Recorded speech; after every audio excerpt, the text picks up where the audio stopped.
loads of ways to follow the racing this season. Tune in live on the Cool Fab Racing Facebook page, on Twitter and on YouTube. Listen on motorsport.radio and on coolfabracing.com. Well, we've had practice, we've had qualifying, now it is time to go racing for round 3 of the Cool Fab Racing British Mini Bikes Championship here at Clay Pigeon. Up first it is going to be the AC40 Rookies race number 1, and Liam will talk you through the grid. Yeah, so we have second place in the championship, Archie Gibbs on bike number 3 and pole position, ahead of Blake Wilson on bike number 108. In second position and third position on row number 2 is Ollie Sims. Luke Fitchett next up in fourth spot. On bike number 333 in fifth position is Brandon Keane, ahead of Luke Schofield on bike number 64 in sixth position. On row number 4 is Harry Payne on bike 7. And eighth spot we have William Harris. Harrison Day next up on row number 5 in ninth place on bike 15. Jacob Stevenson on bike number 67 and 10th place. We have Wilson Dilks in 11th spot, ahead of Marco Holt on bike number 31. Casey Spadey on bike number 20 in 7th place, ahead of Thorley Trevorrow on bike number 42. Running at the top 15 is Joshua Williams on bike 78 on row number 8. Noah Gouleray on bike 41 in 16th place. Max Wedity on bike 110 in 17th place on row number 9, ahead of Archie O'Brien on bike number 91. And Arnie Carr on bike number 83 in 19th spot on row number 10, ahead of Chloe Sewell on bike 101 in 20th. And 21st is Byron Johnson on bike 273 in 11th place, ahead of Callum Maxwell on bike 111 in 22nd. Austin Johnson on bike 327 in 23rd spot. And in rounding out the top 24, the 24 runners and riders, we have Tristan Poyser on bike number 13. So that is our runners and riders ahead of the AC40 Rookies as they make their way around the Clay Pigeon circuit on the warm-up lap ahead of race number 1 of the day. Thank you very much. Well, that is it. That is the grid. My name is Chris McCarthy. Alongside me, Liam Hodgins. We will be calling the action for you this weekend for round 3 of the Cool Fab Racing British Mini Bikes Championship. We've got our championship leader, Ollie Sims, starting from third place. Archie Gibbs, second in the championship, 16 points behind Ollie Sims, starts on pole position. Luke Fitchett is third in the championship at the moment. Then it is Blake Wilson, William Harris, Brandon Keane, Max Werity, Harry Payne, Joshua Williams and Marco Holt.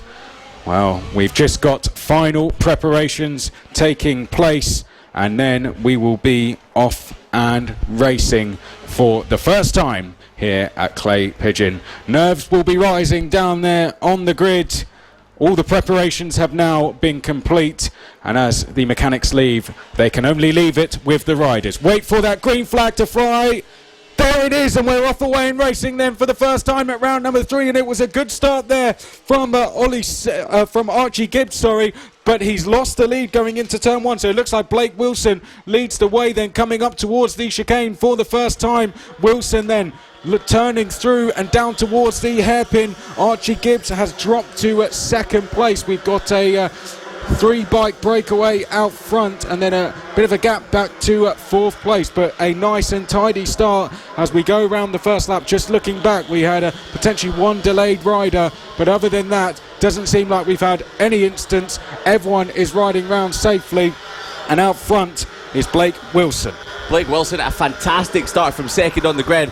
Archie Gibbs had a little bit of a slow getaway, but managed to slow into second as he chases down Blake Wilson as they come across the line. It's Blake Wilson ahead of Archie Gibbs, Ollie Sims, Luke Fitchett on bike number 96, Brandon Keane in 5th spot, Harry Payne we have in 6th place, William Harris on bike number 10 in 7th, Harrison Day in 8th place, Luke Schofield 9th, and Casey Spadey in 10th spot. Jacob Stevenson, Marco Holt, Max Wedity, Thorley Trevorrow and Wilson Dilks round out the top 15. Well, we talked about a gap between third and fourth, and that exact gap is 1.1 seconds. The top 3 at the moment are split by just 8 tenths, but that could change, and visually it looks to be changing. If you look towards the leaders over at the final corner, you will see that there is a gap between Gibbs and Sims now in second and third place, and we'll get that for you as they come across the line. But Blake Wilson dealing with the pressure from Gibbs very, very well at the moment. No No mistakes made so far, not even looking over his shoulder, just concentrating on the road ahead of him. And this is impressive riding from Blake Wilson early into this first race, as the field beginning to spread out now in the early stages of the race. It is a two-way fight for the lead out front for now, but let's not count out third place of Ollie Sims just yet as they head up towards the final corner one more time, Liam. Yes, absolutely. The leaders are already making their way through back markers at the moment. So we've got Blake Wilson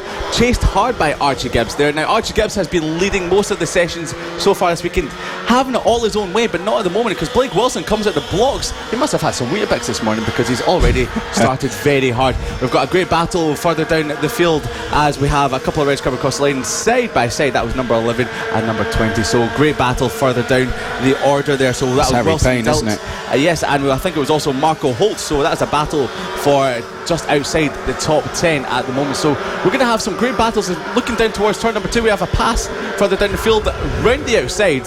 So brave riding from the rider in 23rd spot there. So great racing further down the field, as not all riders have the same experience there, Chris. So some riders that are towards the front have a little bit more experience than the riders towards the back. So the riders towards the back tend to just be new starting off, and that's why they just sort of take it a little bit easier. But as we look back towards the front, Blake Wilson has opened up a second gap at the moment. So Blake Wilson is coming through turn number 3 chicane at the moment on the black and red bike, just ahead of number 3 on the Deglo wheels, coming up towards turn number 4, and he's opened up the gap. Well, as you said, looking up and down the field, we can see, of course, there is various different... Oh, we've got a bit of a crash over at the final corner.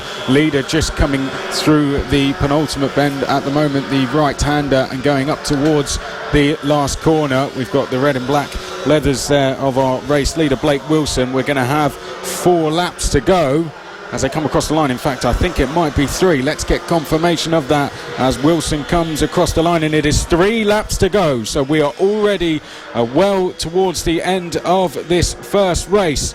But going back to what we were saying, various experience in this class. So this is this is what we'd expect from this field. But Blake Wilson, certainly a rider to watch for the future with the performance he is putting in so far.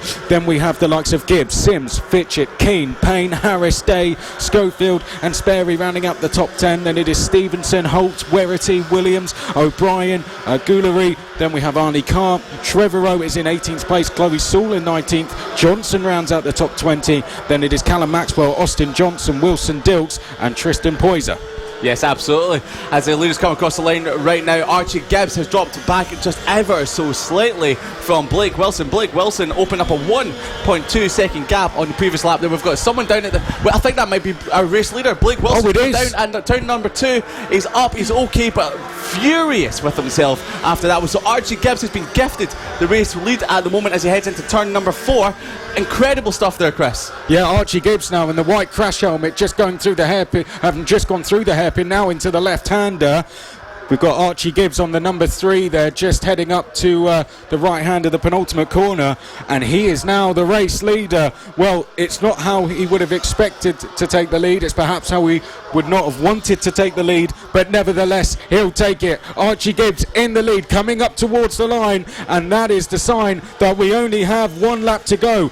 Liam, I'm going to ask you just to see if you can see where Blake Wilson ended up, but we've got Archie Gibbs in the white crash helmet. We've got the bright yellow leathers, bright yellow and orange and blue, multiple colours coming down towards the hairpin there, but only half a lap to go, Liam, and well, Archie Gibbs, was that the pressure that he was putting on Blake Wilson that caused that incident, I wonder? He was just trying to pull away. We have Blake Wilson come across the line in 12th, but at least he's back up and okay. So we've got our race leader rounding penultimate corner, coming down towards the final turn. Hairpin, tight right-hander opens up ever so slightly. Archie Gibbs will be coming across the line to take another win of the 2019 AC40 Rookies Championship. Across the line, standing up on his bike, that's Archie Gibbs, race number 1 of the weekend of the AC40 Rookies, and he takes the race win. Incredible race. But Blake Wilson under a little bit of pressure. Blake Wilson unfortunately pushing a little bit too hard. Managed to fall off but remounted, and we've still got the rest of the runners and riders coming across the line. Great battle there for 5th spot there. Unfortunately, we had the number 11 of as we can we are losing the numbers of the riders. Harry Payne there just misses out on 5th spot there, so he made a great move and towards the last couple of corners and just missed out on the top 5 there. Well, one thing we need to look for is where Ollie Sims actually ended up, because of course Archie Gibbs was 16 points behind in the championship. Ollie Sims finished just behind though, so that gap will close to 11 points going into tomorrow. So Ollie Sims, a solid result from the championship leader there to finish in second, and a good comeback considering how his round ended at Red Lodge with a 0-point score. Luke Fitchett rounds out our top 3. Fantastic ride from Luke Fitchett. Brandon Keane was in 4th place. Harry Payne, as Liam said there, finishing in 5th. William Harris finished in 6th place. Then it was Harrison Day in 7th. Luke Schofield was in 8th. Casey Sperry just nipping into the top 10 there on the number 20 in 9th place. A good ride from Casey. Likewise, Jacob Stevenson in the top 10 on the 67. Marco Holt finishing just outside in 11th. Blake Wilson in the end, the rider who came in 4th in the championship, finished just outside of the top 10. In 12th place, just behind Marco Holt. Joshua Williams was 13th, and it was Max Werrity in 14th. Archie O'Brien was 15th. Noah Goulery was 16th. Thorley Trevorrow was 17th. Arnie Carr 18th. Chloe Sewell in the top 20. Likewise Byron Johnson, and then just outside of the top 20 and rounding out the field, Callum Maxwell, Austin Johnson, Tristan Poyser and Wilson Dilks. Yes, fantastic race by all the riders in the AC40. It's a shame for Blake Wilson, managed to fall off it with a couple of laps to go, but he will be back to fight another day. He was up and he was okay, managed to finish in 12th spot there, so that was quite a good race for both riders. So we've got the mini GP70s, race number 1 out next, and this class always gives us great race action. It does indeed. Well, that is one race down, still plenty to go. My name's Chris McCarthy, alongside me for the weekend, Liam Hodgins, and we are here bringing you live coverage on Motorsport Radio, Motorsport Media. So do make sure, if anyone at home wants to tune in, that they are tuned in live to both radio coverage, and we will be streaming as well. So we've got both available platforms to tune in on there. Mini GP70 is going to be next. This is the Cool Fab Racing British Mini Bikes Championship, round number 3, so still early in the championship, and we are live from Clay Pigeon, so all the way down the south of the country, right near the coast. We are literally staying on the beach pretty much. We're not just having a tent up on the beach, we are very much on the coast, though. That is where we have plotted ourselves for the weekend. Got to say, in terms of that point of view, it's one of the best tracks to come and visit. But you can tune in and send in your messages via Liam's Twitter account, which is... Well, it's Liam I do follow you. Yes, you can, make sure I make a note of that. Get in touch with me that way, but you can also get in touch with us at M Sport Radio, so that's Motorsport Radio, and you can also find Cool Fab Racing, that's at Cool Fab Racing on Twitter. On Facebook, we are Cool Fab Racing and Motorsport Radio. I won't give you out my own Facebook page for that one, and you can also find us on the website, that is www.coolfabracing.com or motorsport.radio. So it's motorsport.radio. So we have the mini GP70 class sitting on the grid, and we have Eddie O'Shea just leading the championship ahead of number 44 of James Cook. Ryan Hitchcock a further 39 points back in 3rd place there. Evan Belford in 4th spot, and Bailey Stewart Campbell, who just missed out on possibly his first race win last time out, in 5th spot there, Chris.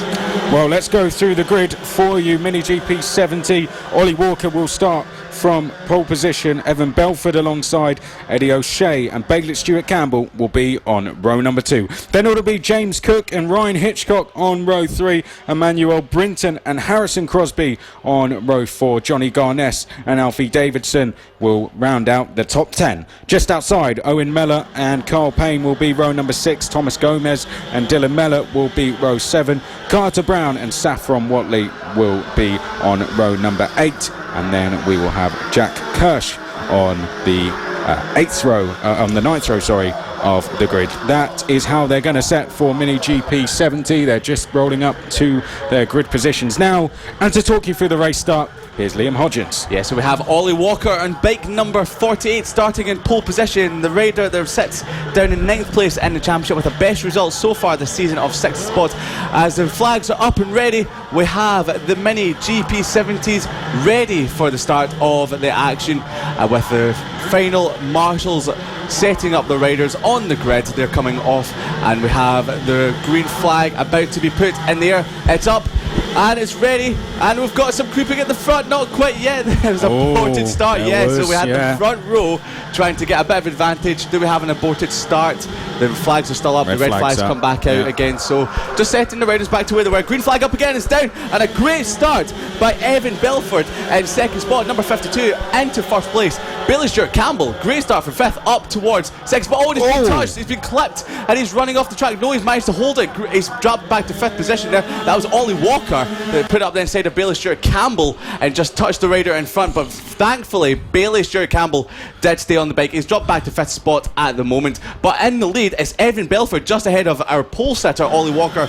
Championship leader Eddie O'Shea in 3rd place at the moment, just ahead of his main championship rival James Cook as he round the final turn across the start finish line any moment now, and that gap is looking to be about half a second as Ollie Walker is trying his hardest to close down early race leader Belford. Well, it was all thanks to that incident, of course, not taking anything away from Belford and the fantastic start there, but Bailey Stewart Campbell, got to feel sorry for him, now down in 5th place, but Walker fought tooth and nail there, just getting alongside before the chicane. There was tiny bit of contact, but there was nothing malicious about it there as James Cook, Ollie Walker. Eddie O'Shea there, sorry to jump you there, Chris. No, good spot there, and 2nd place now. Ollie Walker is starting to close in on the race leader, so we could have a fight for the lead once again, Liam. Yes, absolutely. Fastest lap by Ollie Walker as we have a position change. Not quite. It was very close, but James Cook there nearly looking up the inside. He's all over the back of Eddie O'Shea as they make the way through turn 3 along the back straight at the moment. He's got a great run up towards turn number 4. Eddie O'Shea going defensive. James Cook looking around the outside. Not quite yet. Will he try up towards turn number 5? Great run out of turn 4. Up the inside. James Cook into 3rd spot. And as he sees that the championship leader drop back to 4th place, that is James Cook now turning the tables. Now can he close down Ollie Walker and Evan Belford, who have gapped them at the front?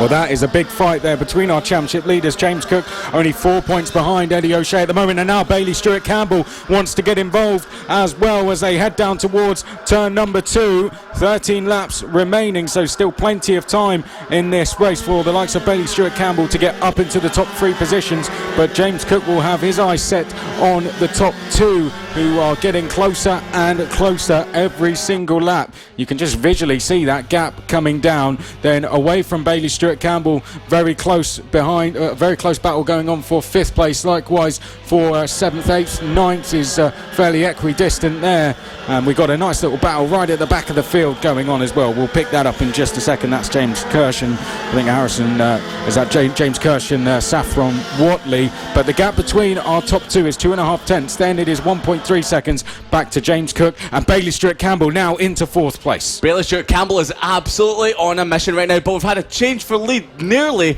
between Ollie Walker and Evan Belford. Ollie Walker, new fastest lap of the race, a 38.666, as he's climbing all over the back of the number 52 rider Evan Belford. James Cook trying ever so hard to close down the top 2, but Bailey Stewart Campbell is the one that could be giving our 2nd place in the championship rider a bit of a headache as it comes down into turn number 2 to tick off another lap. We have Evan Belford still leading the way just ahead of Ollie Walker. Ollie Walker looking like he's trying to shape up a move down the back straight, but Evan Belford a great exit off the turn 3 chicane. Well, we've got Eddie O'Shea actually in a little bit of trouble here because Ryan Hitchcock in 6th place is crawling all over the back of championship leader Eddie O'Shea, and Hitchcock looking to the outside there as they came in towards turn number 5, double left-hander, and O'Shea just doesn't seem to have the pace at the moment. 2 leaders very close together as well, Belford and Walker, and is that Walker diving down the inside? It is, and Walker into the race lead. Yeah, that was incredible. Coming into turn number 1, the fast left-hander just after they passed the start-finish line. Ollie Walker got a great run out of the final turn. Evan Belford tried to hold him off, but Ollie Walker came up the inside like a bullet from a gun and now into first place. Well, we're talking about Ollie Walker and qualifying because Ollie Walker is actually 9th in the championship coming into this race. Best result was race number 3 at Landau, where he scored 10 points. And Ollie Walker looking to beat that by around 15 in this race as he charges down the start-finish straight and in towards turn number 1. And you just spotted something there, Liam. Yeah, James Cook just set the fastest lap of the race on the previous lap there. He's closing down our leaders and he's bringing along Bailey Stewart Campbell with him. Yes. We've got Evan Belford, great run out of the turn 3 chicane down towards turn number 4 hairpin. Not quite looking up the inside just yet, but shaping up a potential move in Ollie Walker as James Cook and Bailey Stewart Campbell showing a great turn of form in the previous 2 rounds and is in 4th spot, closing down our race leaders. And is that O'Shea's even in more trouble because Hitchcock's in 5th and O'Shea's already falling back and dropping down to what is now 7th place and in danger of going down to 8th place as well. So it looks like Emmanuel Brinton has gone by and Carl Payne looking to do the same very shortly. I wonder if he's carrying a problem on that bike. Yeah, not sure if there could be an issue with him. Maybe he's just not finding the pace of the tyres or the setup, but once again, looking at the top 4, they seem to be stringing it a little bit together now. So it's Ollie Walker seems to be just increasing the lead, and Bailey Stewart Campbell did set the fastest lap of the race 2 laps ago. So Bailey Stewart Campbell, who is at the rear of that pack, is the fastest rider on track at the moment. So it's a yo-yo effect going on between the top 4 riders. I was going to say that is going to become a lead quartet very, very shortly. It was once a lead duo, but I can tell you that is going to be 4-way fight for the lead. They're only split by just under 2 seconds at the moment, and Stuart Campbell, he's in almost a frustrating situation here because he's almost can call himself involved in the battle for the lead. He's setting fastest laps, but he just needs to find a little bit more time here, and then Stuart Campbell will be involved with this, or he needs the top 3 to start battling, which they very much could do. Let's run through some of the rest of the field, which we haven't done for a while. We've got Hitchcock, Brinton, Payne, Davidson, O'Shea, Garness. Then we've got Dylan and Owen Mellor, Thomas Gomez, Carter Brown, Saffron Watley, Jack Kirsch and Harrison Crosby. So lots of battles going on up and down the field, particularly for 8th place, where Alfie Davidson has now gone past Eddie O'Shea. Garness, Mellor, Dylan and Owen just behind. Alfie Davidson, I think, has just gone past Thomas Gomez, who goes back past. Then we've also got Brown, Watley, Kirsch and Crosby. Now, Alfie Davidson just came across the start-finish line very slowly. Not sure if he just came out of the pit or had a bit of a moment. But James Cook in 3rd spot, just set the fastest lap of the race, a 38.304. He's now right on the back of Evan Belford, who's also closed down Ollie Walker that lap. Coming across start-finish line once again. 5 laps to go, and you can cover them with a dish towel. They're that close. It's incredible racing by the top 3 here. Ollie Walker just holding lead ahead of Evan Belford. Had a bit of a shake through the middle of the chicane there as he went from right to left. Now James Cook is always very good coming out of turn 4 hairpin. He's right in the back of Evan Belford. Will he look up the inside into turn 5? Not this time, Chris. Well, while you're watching that, I'm watching the battle for 8th place, which is heading down towards the hairpin. It is extremely close at the moment. 3-way fight as they come in towards the hairpin. 2 just in chase. And this is fascinating stuff here in the Mini GP70 class. We have a change for second. Contact. We have a change for second. We had James Cook up the inside at turn number 1, the fast left-handed, just exactly the same as what Ollie Sims done to Evan Belford a few laps prior, but that one was a little bit closer. Evan Belford had no idea that James Cook was coming steaming up the inside. Well, there we go, and the battle for 8th still raging on, but as you said, Cook could putting himself now in a position here to take the race lead away from Ollie Walker as we approach just 3 laps to go, and the battle for 8th still raging on down at the hairpin. I think 2 riders just side by side there, but our battle for the lead, are we about to see it change hands? There's only 3 laps to go. Has Walker got enough in the tank here, Liam, to hold off James Cook? It's looking unlikely. James Cook is closing down our race leader. Ollie Sims has come through the turn 3. As we head up to turn number 4, we've got a rider stop at the exit of turn number 4 at the moment. Yellow flags out, so no passing opportunities there. The rider is not pushing his bike away, so good that he's up and okay, but he's coming off the track, so that's a shame for one of the riders further down the field, as there's going 2.5 laps to go, and Ollie Walker is looking very confident at the moment, with James Cook second place in the championship all over the back of him.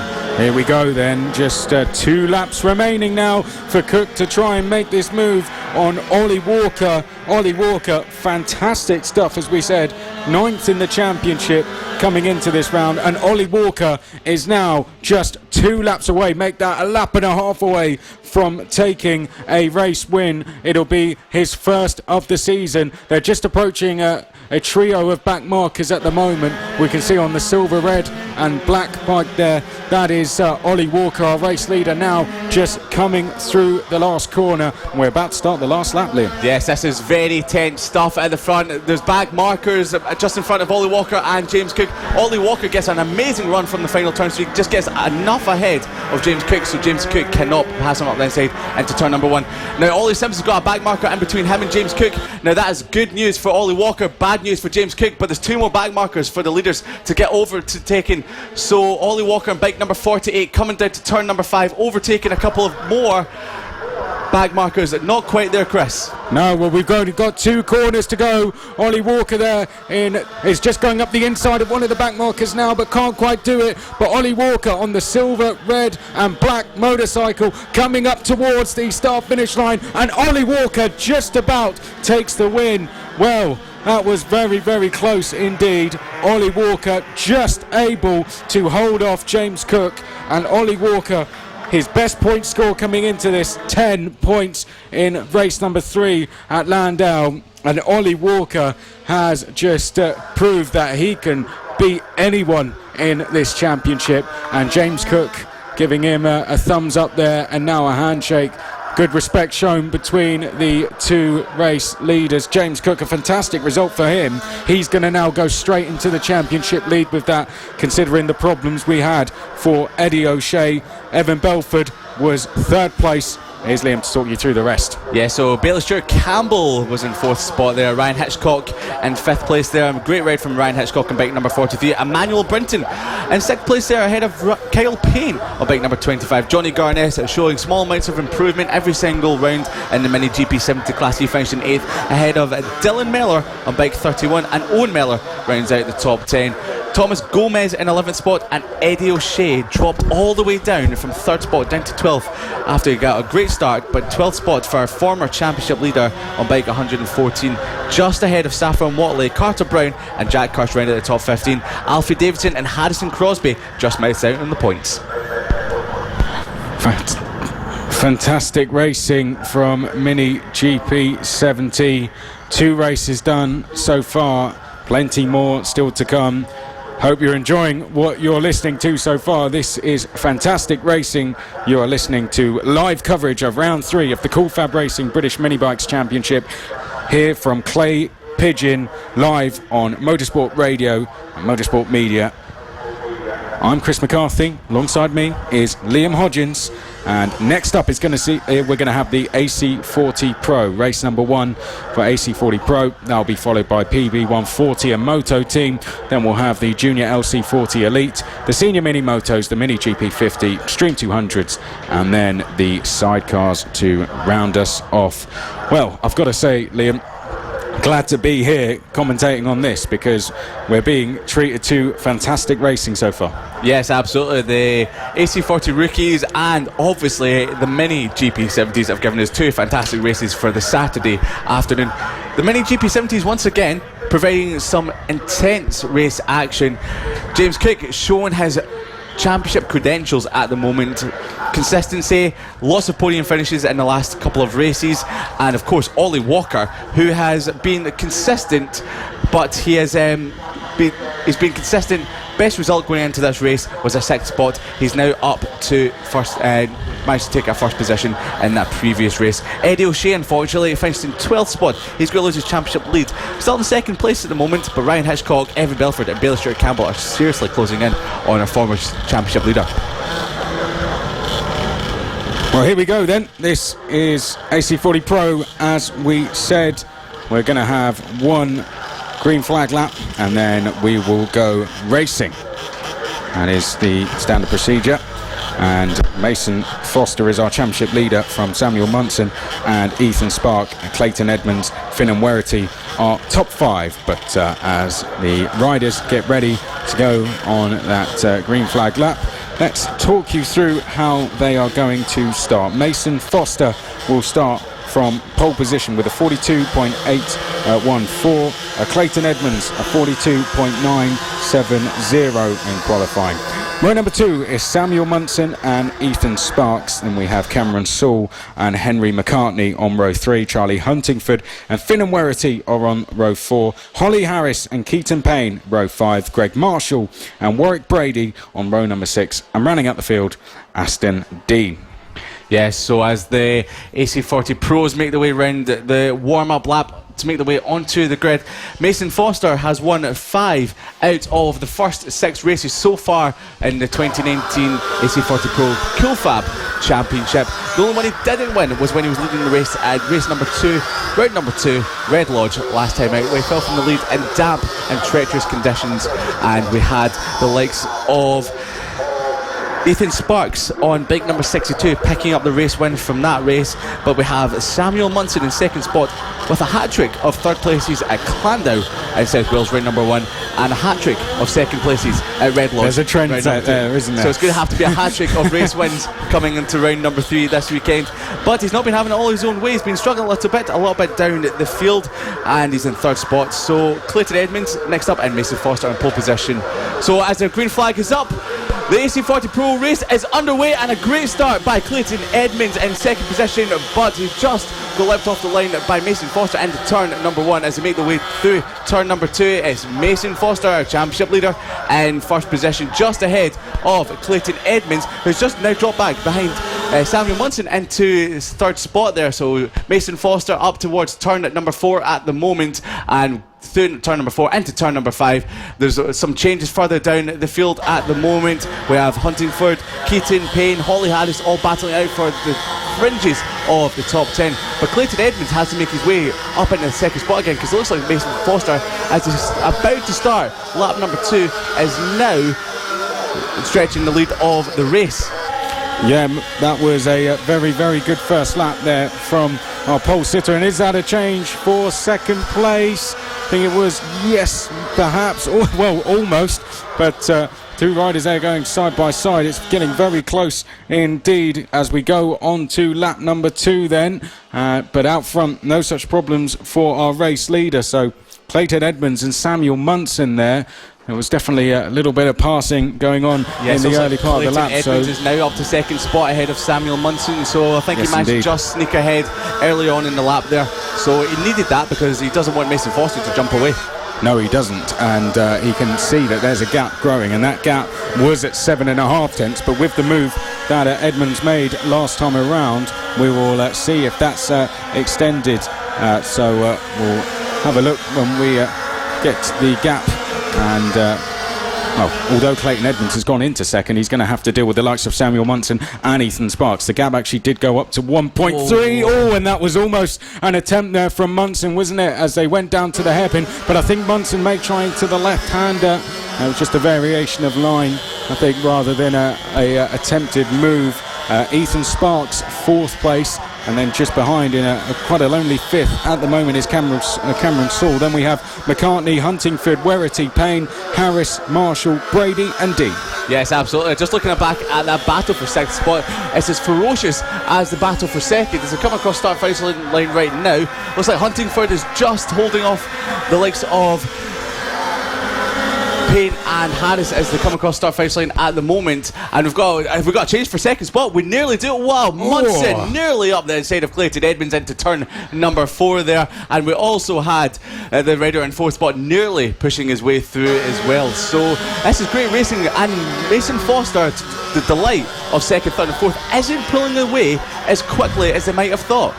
No, well, I'll tell you what, Ethan Sparks was almost pulling off a very brave move there. Tried to go up the inside of both Munson and Edmonds, but thought the better of it in the end, as they, as we see, despite that attempted move, as Liam's just pointed out to me, Ethan Sparks did set the fastest lap last time round. So the rider in 4th place on the number 62, 42.9. And is this the move going to be made for 2nd place? Yes, it is. Samuel Munson down the inside and past Clayton Edmonds. Well, he's been lining that one up for a few laps now, and this time it was made successfully. Samuel Munson up to 2nd, back up to 2nd place past Clayton Edmonds. Then we have Ethan Sparks, Cameron Sewell, Henry McCartney, Charlie Huntingford, Finn and Werity, Holly Harris and Keaton Payne. In terms of close battles, Henry McCartney, Charlie Huntingford.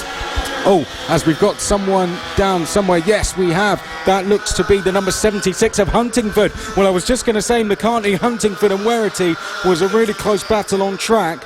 And unfortunately, Huntingford has gone down, was in the middle of that fight. So left now battling for 6th place is McCartney and Werity, who are still very close together, just coming up to the chicane at the moment. You can see McCartney on the 31 with the white crash helmet and Werity just behind. Then the next closest battle behind that is Warwick Brady versus Greg Marshall for 10th place.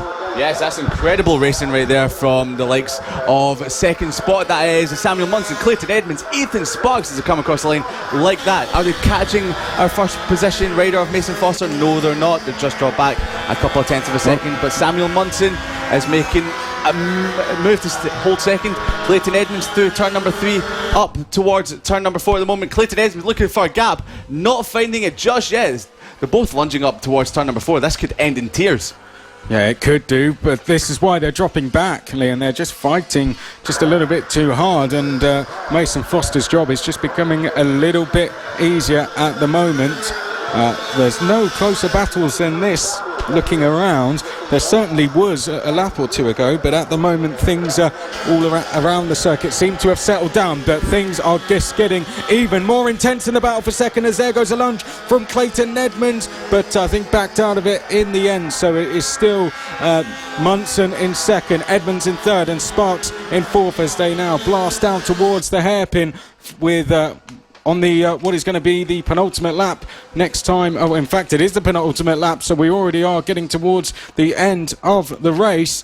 Only one more lap to go at the end of this. One more lap to decide who is going to miss out on the top 3. Mason Foster, you'd have to say, has this one tied up, Liam, coming round the last corner. But the battle for 2nd, intense as it's ever been as we go on to the last lap. Yes, Clayton Edmonds looking all over the back of Munson into turn number 2. Goes for a lunge, backs out of it just at the last second there. And we've still got Ethan Sparks, who could pick up the pieces of 2nd and 3rd if any of them make a mistake. Through the turn 3 chicane down towards turn number 4. We have Ethan Sparks. Ethan Sparks that makes a move up to 3rd spot right there. Incredible move. He's now in the podium position. Can he grab 2nd place there to turn number 5? He looks like there's a bit of a gap at the moment. Looks like there's a bit of a gap. He won't make a move. Mason Foster up towards the last corner. Rounds it with a 1.5 second lead. Mason Foster has this in the bag. Mason Foster on the yellow bike, number 88, picking up a 6th win of the season ahead of Samuel Munson, and Ethan Sparks grabs the final podium position. Clayton Edmonds put up an heroic ride but just missed out on the podium there, which is a shame for him, but great ride by the 146 rider. Cameron Sewell comes across the line in 5th. Well, what a fantastic race that was. Mason Foster wrapped it out in the end by 1.4 seconds, so Mason Foster's lead at the top will extend. Samuel Munson 2nd in the championship with the fastest lap, finishes in 2nd. Ethan Sparks finishes in 3rd place. Then we had Clayton Edmonds in 4th. Behind that, Cameron Sewell, as you said, was 5th. But let's go through the rest of the field. Henry McCartney was 6th. Finn and Werity was 7th. They had a good battle for the majority of the race, actually. Holly Harris got involved in that as well. Only 6 tenths between McCartney, Werity and Harris at the flag. Keaton Payne was 9th. Warwick Brady was 10th place. Warwick Brady applied a lot of pressure to Keaton Payne as we got to the last lap. Greg Marshall was in 11th place. Then it was Charlie Huntingford in 12th. And Aston Dean finished in 13th place. So no real surprise results in terms of the championship. The top 4, all in the top 4. Just a in a slightly different order. Yes, apart from Mason Foster, of course, who, well, you say that in a slightly different order. It was Well, in Mason fact, it was, Munson, wasn't it? Yeah, Ethan Sparks, because we had that change on the Edmonds. last lap. So changing the last lap actually put them into the top 4 in the championship. So Mason Foster has extended his lead to 150 points ahead of Samuel Munson in second, Ethan Sparks in third, and of course Clayton Edmonds in fourth spot there. So incredible result for them. Great battle for second place, but Mason Foster, the second place battle can take a little bit of solace to the championship. That Mason Foster didn't run away too much with that race. Well, fantastic stuff, as Liam just said. To anyone tuning in live on Motorsport Radio, thank you for your company here at Clay Pigeon for round number 3 of the Coolfab Racing British Mini Bikes Championship. Will be live throughout the weekend. We have got the first set of races this afternoon. We're live all the way until our last race kicks off, 5:20. We'll be bringing then live coverage, of course, of sidecars as well. So all the way through till about 5:30, we will be live bringing you all the action. And then, of course, we're live pretty much all day tomorrow because we've got races 2 and 3. Calling the action for you is myself, Chris McCarthy, and Liam Hodgins. Next up, Liam, we've got the PB140 and Moto Team Race 1. Yeah, so this is looking to be a cracking race as we have 30, yes, get that, 30 riders starting this race. Now this is going to be ferocious action, and it's Jamie King starting in pole position.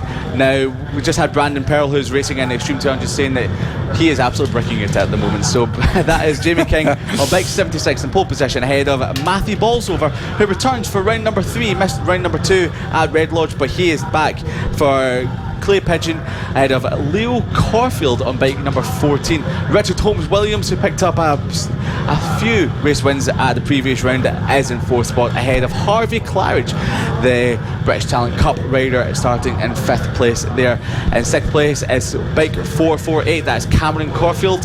So that's 2 riders to Corfields. They're making their debut for the 2019 season. Josh Watley on bike number 70 in 7th spot ahead of John Petit in 8th place. William Lathorpe on bike 226 in 9th place. Ben Bailey in 10th place there. We have Ryan Gaines on bike 711 in 11th place. Simon Clowes, who picked up a hat-trick of Moto Team race wins last time out at Red Lodge on bike 133. Will Howarth on the 7th row of the grid in 13th on bike number 96 ahead of Aston Ballard on bike number 21. Ian Jackson will be starting in 15th spot on bike number 7 on row number 8 ahead of Sean Whittaker on bike number 12. In 17th spot is Rob Petit ahead of Callum Wybrow, and on the 10th row of the grid we have Ben O'Keefe ahead of Henry Meduse. That's once again Henry Meduse in 20th place on bike number 55. Jason Pugh in 8th spot and on bike number 8 and 21st spot ahead of Tom White on bike 154. Daniel Gilbert on the 12th row of the grid and 23rd, that is 9th place ahead of Alistair Kinnaird on bike number 5 and 24th spot. Vincent Bailey on bike 369 on 25th spot on the grid. Roger Monks on bike 111, that is 26th spot. And we have Alex Caradon Brown in 27th ahead of Harrison O'Keefe in 28th, Gary O'Keefe in 29th, and Anthony Perrell on bike 146, that is Anthony Perrell and 30th spot. So we have 30 riders from the Pit Bike 140 and Moto Team class, and this is going to be fantastic race action. I don't know if I saw Joshua Watley on the grid. There was certainly an empty slot, and I'm almost certain it was Joshua Watley. Perhaps he may have decided to go, you know what, let's go at the back. I mean, he was showing off earlier with some wheelies, so maybe he's going to start from the back. Who knows? But for whatever reason, no Joshua Watley from what we can see. That is a shame. Yeah. However, Jamie King is on pole position. Alongside is Matthew Bolsover. And we are about to get racing here for the first time for the PB140 and Moto Team classes. That is a pretty packed grid indeed. 30 riders getting ready to go racing for the first time around Clay Pigeon for round number 3. Green flag is up and it's down, and we're off away and racing. Jamie King leading us up towards turn number 2 for the first time, and Jamie King is going to lead, although that looks like Bolsover trying to challenge around the outside, but King just about holding on, putting his foot down there, and King now leads the way as they head down towards the hairpin. Bolsover in second place, but Bolsover being challenged around the outside, but I think which could be Holmes Williams perhaps, as they come up towards the left-hander. Despite the fact we had 30 riders out there, I do not see any yellow flags, which is a good effort to see. Oh, I spoke too soon. Someone off into the barriers over on the exit of turn 6, and it just looked like they lost the rear of the bike there and slid off into the tyres. Richard Holmes Williams up the inside of Matthew Bolsover into turn number 2, ran a little deep. Matthew Bolsover nearly got a wheel up the inside of Tractor Boy into turn number 3, but wasn't looking too good there as he went up the inside. So we have Jamie King ahead of Richard Holmes Williams, and number 14 Leo Corfield has now just got ahead of Matthew Bolsover and made his way into third spot. A pretty clean opening lap from the top 10 there. Harvey Clary's just dropped back to 6th spot there, and we have a great battle on our hands as we start lap number 3. This is going to be Jamie King across the start finish line. We have Richard Holmes Williams looking up the inside, not making the move just yet. A bit of a moment for Jamie King coming in the seat through turn number 3 and onto the back straight to start the 3.5 lap mark. Well, Jamie King leading the way, but Holmes Williams, as you said, almost going down the inside there at turn number 4. Three-way battle at the moment. Bolsover is dropping in to a battle for 4th place here, and there are 4 riders involved in that one. So 2 major battles going on within our top 7 at the moment, and a small look over the shoulder there from Jamie King.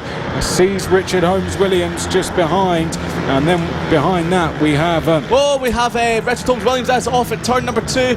Richard Holmes Williams down, just sliding out as he missed Jamie King as he looked up the inside. That was a horrible moment, but at least he's up and is okay, trying to get back into the race. That has left Leo Corfield as the next rider to chase down Jamie King. So Leo Corfield finds himself in second. Richard Holmes Williams, unfortunate for the rider that was looking odds on to challenge Jamie King for the race lead. Sorry to interrupt you there, Chris. No. We have Harvey Claridge, who moved up to 4th spot just before Richard Holmes Williams. That's happened. So that as we had Matthew Bolsover having a moment out of turn number 7. We have another move up the inside into turn number 5, and this is looking like a great race, Chris. It is indeed. Now Harvey Claridge, 4th has become 3rd. We've got the 2 leaders down at turn number 4 at the moment, now just making their way up towards that double left-hander, and now coming up to the right-hander where we unfortunately saw a rider go into the barriers earlier. So Jamie King it is leading the way. I tell you what, Harvey Claridge doing a great job here in 3rd place. Claridge certainly pulling away from the battle for 4th place, and I'd say he's probably catching the leaders, but we'll see if the timing screens reflect that. Jamie King is coming under pressure. Very shortly they will be approaching some back markers. Well, our top 2, King and Corfield, and King there just coming out of the hairpin. See him in the bright green crash helmet, or fluorescent crash helmet, in the white and yellow black leathers, now heading up towards the final corner. Just behind though, that is Corfield. Pressure mounting all the time as they come through to start, to complete now, to go into the last 10 laps. I got there in the end with that sentence. Harvey Claridge unfortunately got held up by the bag marker through the fast kink of turn number 1, but Jamie King gets set up by the bag marker, and we have Leo Corfield make his way around the outside, and Harvey Claridge is now right on the back of the top 2 round the turn 4 hairpin down into turn number 5. Harvey Claridge could be making some moves here. It's very quick through the tight and twisty section of track as the bag markers are getting pushed out of the way by Jamie King, Leo Corfield and Claridge. Well, I'm going to say William Lathorpe is quickest on track in 4th place. This is really starting to close up now. Let's get gaps as they come across the line, as King there just having to go around the outside of the back marker. I'd say we've got 5 maybe 6, perhaps even more, in what is now forming into a big lead group. Yes, it is. So we've got 2 out front, 4 in chase at the moment. King dealing with this pressure very well, despite that despite the fact he almost had to take a short trip off the track to go around a back marker. He still leads the way from Caulfield. Claridge still closing in. Someone running a little bit wide there through the left-hander on the infield. I think that was at Lathorpe that ran wide. It was Bailey, Bolsover and Cameron Caulfield trying to close in behind. Yeah, Matthew Bolsover is looking up the inside of Ben Bailey at every single turn he can, but he just can't get a wheel in front. But we have Caulfield on bike number 14 all over the back of Jay King, and we had Brandon Pearl telling us he was bricking it a little bit earlier on. If you looked over the shoulder right now, he'd see 5 riders chasing him, and that would scare him off the circuit. So don't look over your shoulder there, Jamie King, as he runs turn number 5 and through turn number 6 towards the final corner, and it's going to be Harvey Claridge all over the back of Caulfield for second place at the moment. Very fast through the twisty stuff, but not on straight line. But as it comes down towards turn number 1, Matthew Bolsover's dropped back. Ben Bailey looking all over the back of Lathorpe into turn number 2, not quite doing it yet, and we've got more back markers as they approach turn number 3 just before the back straight. Well, he's easy to pick out, isn't he, Jamie King? He's got that fluorescent crash helmet and white leathers, and he's coming down towards the hairpin at the moment. So those back markers, once he comes past, should be able to see him, should be able to pick him out quite easily. But they're not going to know if he's the race leader, of course. Jamie King now he's caught another couple of back markers as he comes up towards the last corner. There's one ticked off, and there will be another as they come down the start-finish straight towards the start-finish line. We only have 5 laps remaining now as King leads Caulfield, Claridge, Lathorpe. Quickest on track is Ben Bailey in 5th place. Gap between the top 5 is 1.1 seconds, and we have someone stopped down at turn number 4 at the hairpin. I think that might be the number 99 that have stopped. Or number 19 potentially. We don't just have a stopper down at turn 4, we have someone stopped over at turn number 2 as well, so he's over the other side of the barrier. So they've had 2 stoppages, but luckily they've not had an accident. But we've had Matthew Bolsover just push someone off the track, not quite off the track, but he just moved a bag marker out of the way. Now with 4 laps to go now, Jay King across the start finish line still holds the lead ahead of Caulfield. And and he's made a mistake. Up the inside, yes, Jay King made a mistake at turn. Was that on the yellow flag? And we've got someone off. That is Claridge. Claridge is off down at turn 2. Claridge off at turn 2. That's unfortunate for Claridge. We have Jay King looking up, back up the side of Caulfield into turn number 4 through turn 5. So Caulfield making a great opportunistic move as Jay King makes a mistake through turn number 2. Unfortunately, Harvey Claridge is back on the bike. Is he? Yes, he is. He's heading down towards turn number 4. So he is back in the race. So Caulfield on bike number 14 is leading the race. Justin coming past start finish line with 3 laps to go. Can Jay King do anything about the lead? Yeah, I've got to say it's Caulfield leading. I do like his crash helmet design, actually. It's got the orange top to it and fluorescent front of that crash helmet as he now heads down towards the hairpin. So it's got a bit of a gap now, hasn't he, as he comes out of the hairpin and up towards the double left-hander, turning in. There he goes. And that is our race leader at the moment. That is Leo Caulfield. Well, of course, he was very opportunistic in the way he picked that lead up, but he's now going to be the rider that has to deal with these back markers first as they come through turn number 1. King almost alongside. Now they head in towards turn number 2, and Caulfield, well, he has to pick a side and hope that it sticks when he reaches these back markers. That's what King was having to do, and on the one occasion that he seemed to go the wrong side, Caulfield pounced. Caulfield now having to defend down at turn 4 as they come up towards the left-handers. King right there. It seems like they've got a gap now, the top 2, so it is pretty much a head-to-head fight between these 2 as we get towards the last lap. Absolutely, a head-to-head, a battle for pride between Caulfield and Jay King as they approach the start finish line to start the final lap. Sorry, not the penultimate lap, this is the final lap. Can Jay King look up the inside into turn 2? Not quite yet. It looks like Caulfield has a little bit of a gap, about a bike length or 2 as they come through the turn 3 chicane. A bit of a moment there for Jay King, runs over the curb and onto the grass nearly. That's opened up the gap for Caulfield on bike number 14, coming down towards turn number 5 at the moment. can Jay King do anything with a couple more corners to go? And if he's not careful, he'll have Lathorpe all over the back of him to turn number 6, down towards the final corner. It looks like Caulfield, who has not been racing in the 2019 Coolfab Championship so far this season, comes across the line. It's going to be Caulfield. Bike number 14 takes the race win of the PB 140s. Jay King second, Lathorpe third. Amazing racing between the top 3 riders. I say Lathorpe third, just holding off Bett and Bailey for 4th spot there. Matthew Ball's over across the line in 5th spot. Ian Jackson, will we see him come across the line in 6th place? We could do any second now, but Leo Caulfield, Jamie King, William Lathorpe round out the podium positions there, Chris. Yeah, what a fantastic race that was. Neither of them, though, took the fastest lap. That went to Ben Bailey in 4th place with a 40.033.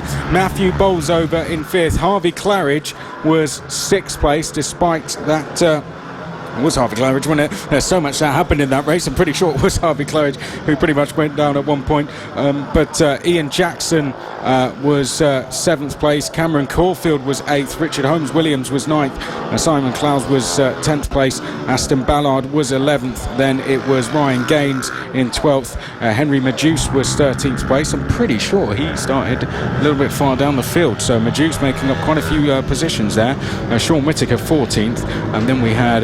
Callum Wybrow in 15th place. Rob Pettit was 16th. Jason Pugh was 17th place. Then it was Ben O'Keefe in 18th. Tom White in 19th. Daniel Gilbert was 20th. So that rounded out your top 20, and I'll hand it over to Liam to talk you through the rest of the field. Yeah. Alex Carradine Brown in 21st spot ahead of Alistair Kinnaird. Roger Monks in 23rd place there. Harrison O'Keefe comes across the line in 24th, ahead of Anthony Perrell in 25th spot there. So great riding, and I'm pretty sure the PB140 riders, including Jamie King, will be hoping that Leo Caulfield doesn't turn up to any of the other rounds, because he comes along, qualifies in 4th spot, takes a race win. Thank you very much. Well, that, I've got to say, is probably, in terms of just action events throughout the field, got to be one of the most exciting races we've had so far today, and there's going to be plenty more of them, so make sure you stay tuned here live on Motorsport Radio for round number 3 of the Coolfab Racing British Mini Bikes Championship, live from Clay Pigeon. Chris McCarthy and Liam Hodgins bringing you the commentary live, and we're now going to go into the Junior LC40 Elite race number 1. Yes, so we have the Junior LC40 Elite class, and it's been a Garness and Foster affair so far in 2019, with Johnny Garness picking up a hat-trick of wins at round number 1 at Clandow down in South Wales, but only managed to win 2 races. I know I say only 2 races, but he managed to win 2 races at Redlaw's last time out, and it was Mason Foster that managed to pick up the other race win. Now these two were battling it out in the AC40 Pros last year, and they bring that rivalry into the LC40 Elites in 2019. Mason Foster and Johnny Garness had a great battle down towards the final turn in race number 1, and continued that to race 2 and race number 3 with lots of last lap passes, lunges up the inside, and we could see more of the same between Mason Foster and Johnny Garness. So Mason Foster on bike number 88 and Johnny Garness on bike number 57.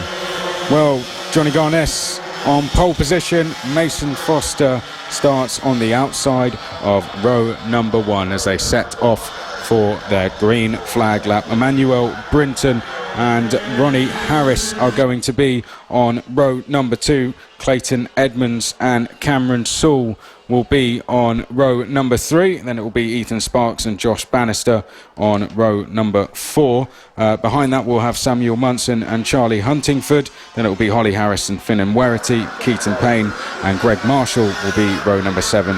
And Warwick Brady rounds out the field for Junior LC40. Yeah, so as the riders make their way back to the grid for the start of their first race of the weekend, the clouds have come over ever so slightly, so we might see some rain, but fingers crossed the rain does stay off. We had a little bit of spots of rain a little bit earlier on, but we have a dry race at the moment, so we could have another head-to-head battle between Johnny Garness and Mason Foster.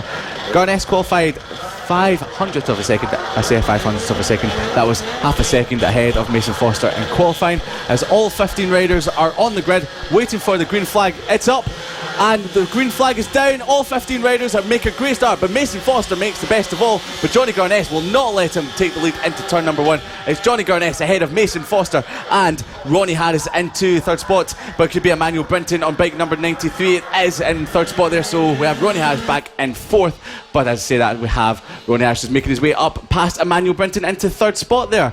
So Johnny Garness ahead of Mason Foster into turn number 5, and of course we have Emmanuel Brinton all over the back of Ronnie Harris. Johnny Garness, Chris, is opening up a bit of a gap at the top of the field as they reach the final turn.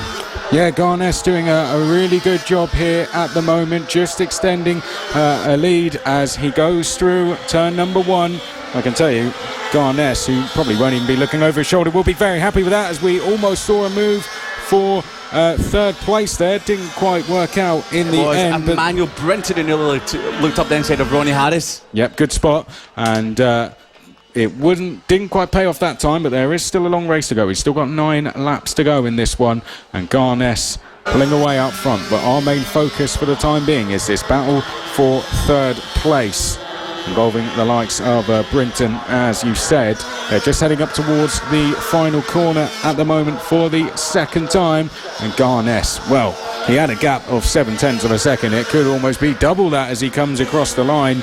And let's get the exact gap. What it is, got a bit carried away there. It's 1 second back to Mason Foster. Then it is Clayton Edmonds, Emmanuel Brinton, Josh Bannister, Ronnie Harris, Charlie Huntingford, Samuel Munson, Cameron Sewell and Finn and Werity. Yes, there was a great battle going on for, I'd say, second spot now, not third, because it looks like... Oh, and third place is down. That's is that Clayton Edmonds that's down? Emmanuel Brinton down. Or was it? Emmanuel Brinton has unfortunately lost it. Yeah, Emmanuel Brinton is down, trying to get his bike restarted, pulling at the pull cord as he started to back up. The marshals run over. Turn number 4 is catching a lot of riders today, but it looks like he is back into the race. And as across the line to start the next lap is Johnny Garness ahead of Mason Foster. Has Johnny Garness set a new fastest lap?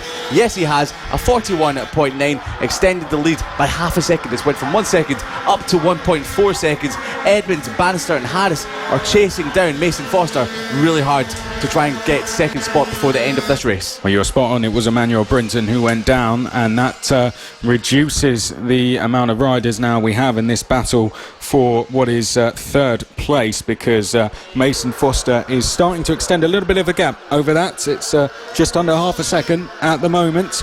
Then we have Edmonds, Bannister and Harris. And then there's not really any other riders in sight until we get back to Charlie Huntingford, as is that Bannister trying to go around the outside. It is, and that is successfully pulled off. So in towards turn number 2 that was, as they're now just coming through the chicane. And that was a good move, it looked like to me, for third place. And a little bit of a problem is that now coming down the back straight. I'm not sure, but it looks like Clayton Edmonds has dropped behind number 66 of Ronnie Harris now. Well, I think it was Bannister just had to pull up there, and Bannister now off the side of the circuit, and Bannister is out of the race. Well, having just gone into third place, Bannister now out of the race, and what a disappointment that is. The lead group just dropping in numbers all the time here. Bannister, the latest one to fall. Yes, it's such a shame for Josh Bannister and bike number 2 there.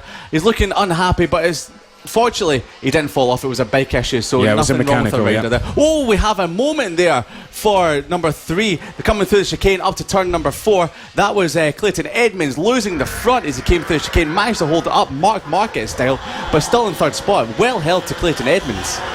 Yeah, well, it was. This is the Edmonds and Harris battle. Our leader is over at the final corner, but the battle that we are focusing on is this third place battle between Edmonds and Harris, which is coming down the start-finish straight at the moment, and down through turn number 1. Edmonds versus Harris. Yes. And towards turn number 2 we go. 4 laps to go, just coming round the fast right-hander now into the chicane.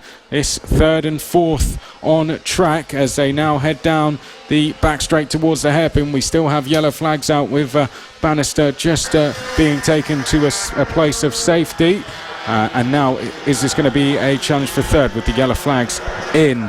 And No changes at the moment. Harris still trying to find a way through. But tell you what, looking a bit further back, how about this battle for 5th place? 3 riders involved in it, Liam. Yes, and we've got a Cameron change Sewell for 6th place there. Is that Cameron Sewell? That's Emmanuel Brinton making his way back through the field. Is he going to go up the side of turn 6? He has done. Into 5th spot. Emmanuel Brinton through turn number 6 towards the final turn. What a move. So up the inside of 5, up the inside of 6. Emmanuel Brinton goes from 7th up to 5th. Cameron Sewell, is he going to make a move round the outside across start finish line? He does, round the outside into turn 1. Turn number 2, Cameron Sewell into 6th spot, just behind Emmanuel Brinton.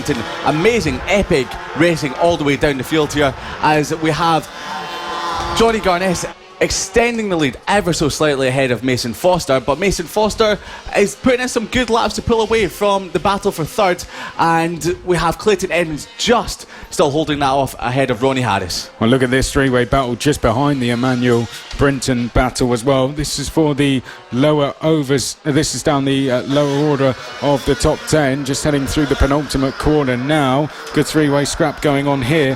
I think this is Munson, Werity and Harris that we are now looking at coming through the final corner and down towards the start-finish straight. Our race leader over at turn number 6 through the right-hander, now up towards the final corner. And the red leathers there and white crash helmet. You can see Johnny Garness just heading down the start-finish straight now, and he is about to start the last lap, Liam. Yes, an epic ride from Johnny Garness in this Junior LC40 Elite race. Mason Foster in 2nd spot, but we've still got a battle for 3rd. Ronnie Harris is now up to 3rd spot ahead of Clayton Edmonds. He must have done that further around the lap there. In the turn number 3, can Ronnie Harris still hold off Clayton Edmonds for 4th spot? Johnny Garness is coming into turn number 5 at the moment. Our race leader on his final lap of the race, Chris. Yes, Garness then just 2 corners to go as he tipped into the right-hander at turn 6. Now up towards the final corner. Garness has ridden this race absolutely perfectly as he comes down the start-finish straight. Garness, another win for him. Fantastic riding for Garness. That is 5 wins out of 6, sorry. In fact, make that 6 out of 7. Fantastic stuff from Johnny Garness. Brilliant performance from him. He won by the end, by 3.2 seconds. And Johnny Garness will be very pleased with that. Unfortunately, of course, we did lose a couple of the lead group throughout the race due to incident and mechanicals. But Garness wins by 3.2 seconds ahead of Mason Foster in 2nd. Ronnie Harris finishes in 3rd. Yes, Clayton Edmonds put in a great ride there, but just missed out in the podium position with 2 laps to go as Ronnie Harris passed him through the final couple of corners.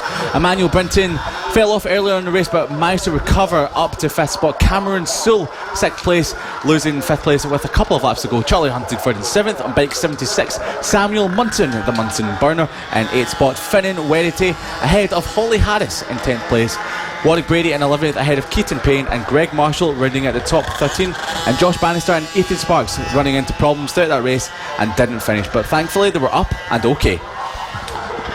Well, we keep getting provided with fantastic racing.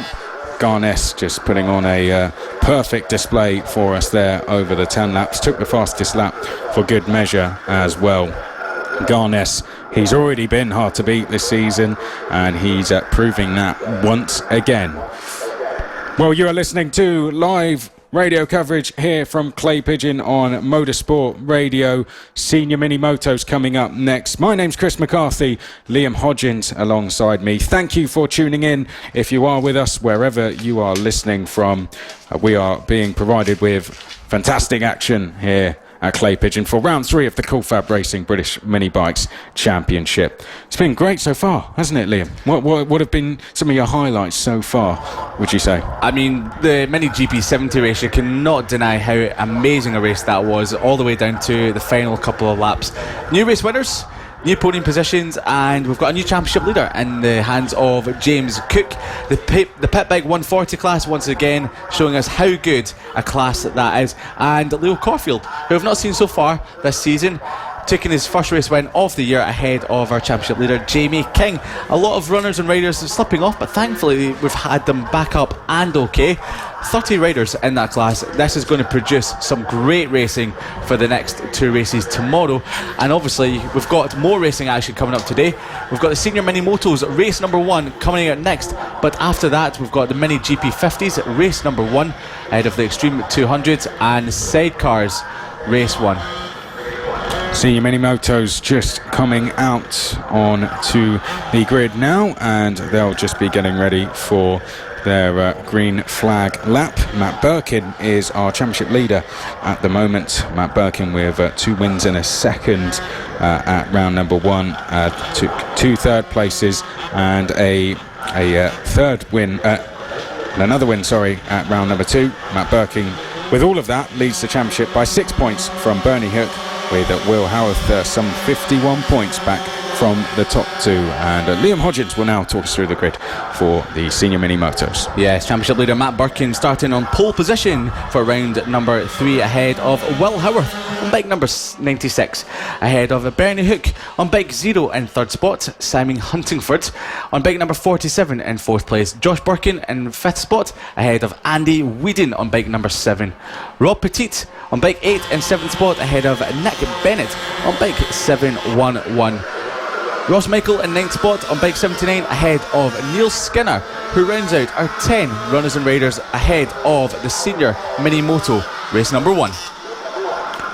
Well, they're just about to line up, and have we had a bit of an overshoot there? Yes, we have. That was from Will Howarth.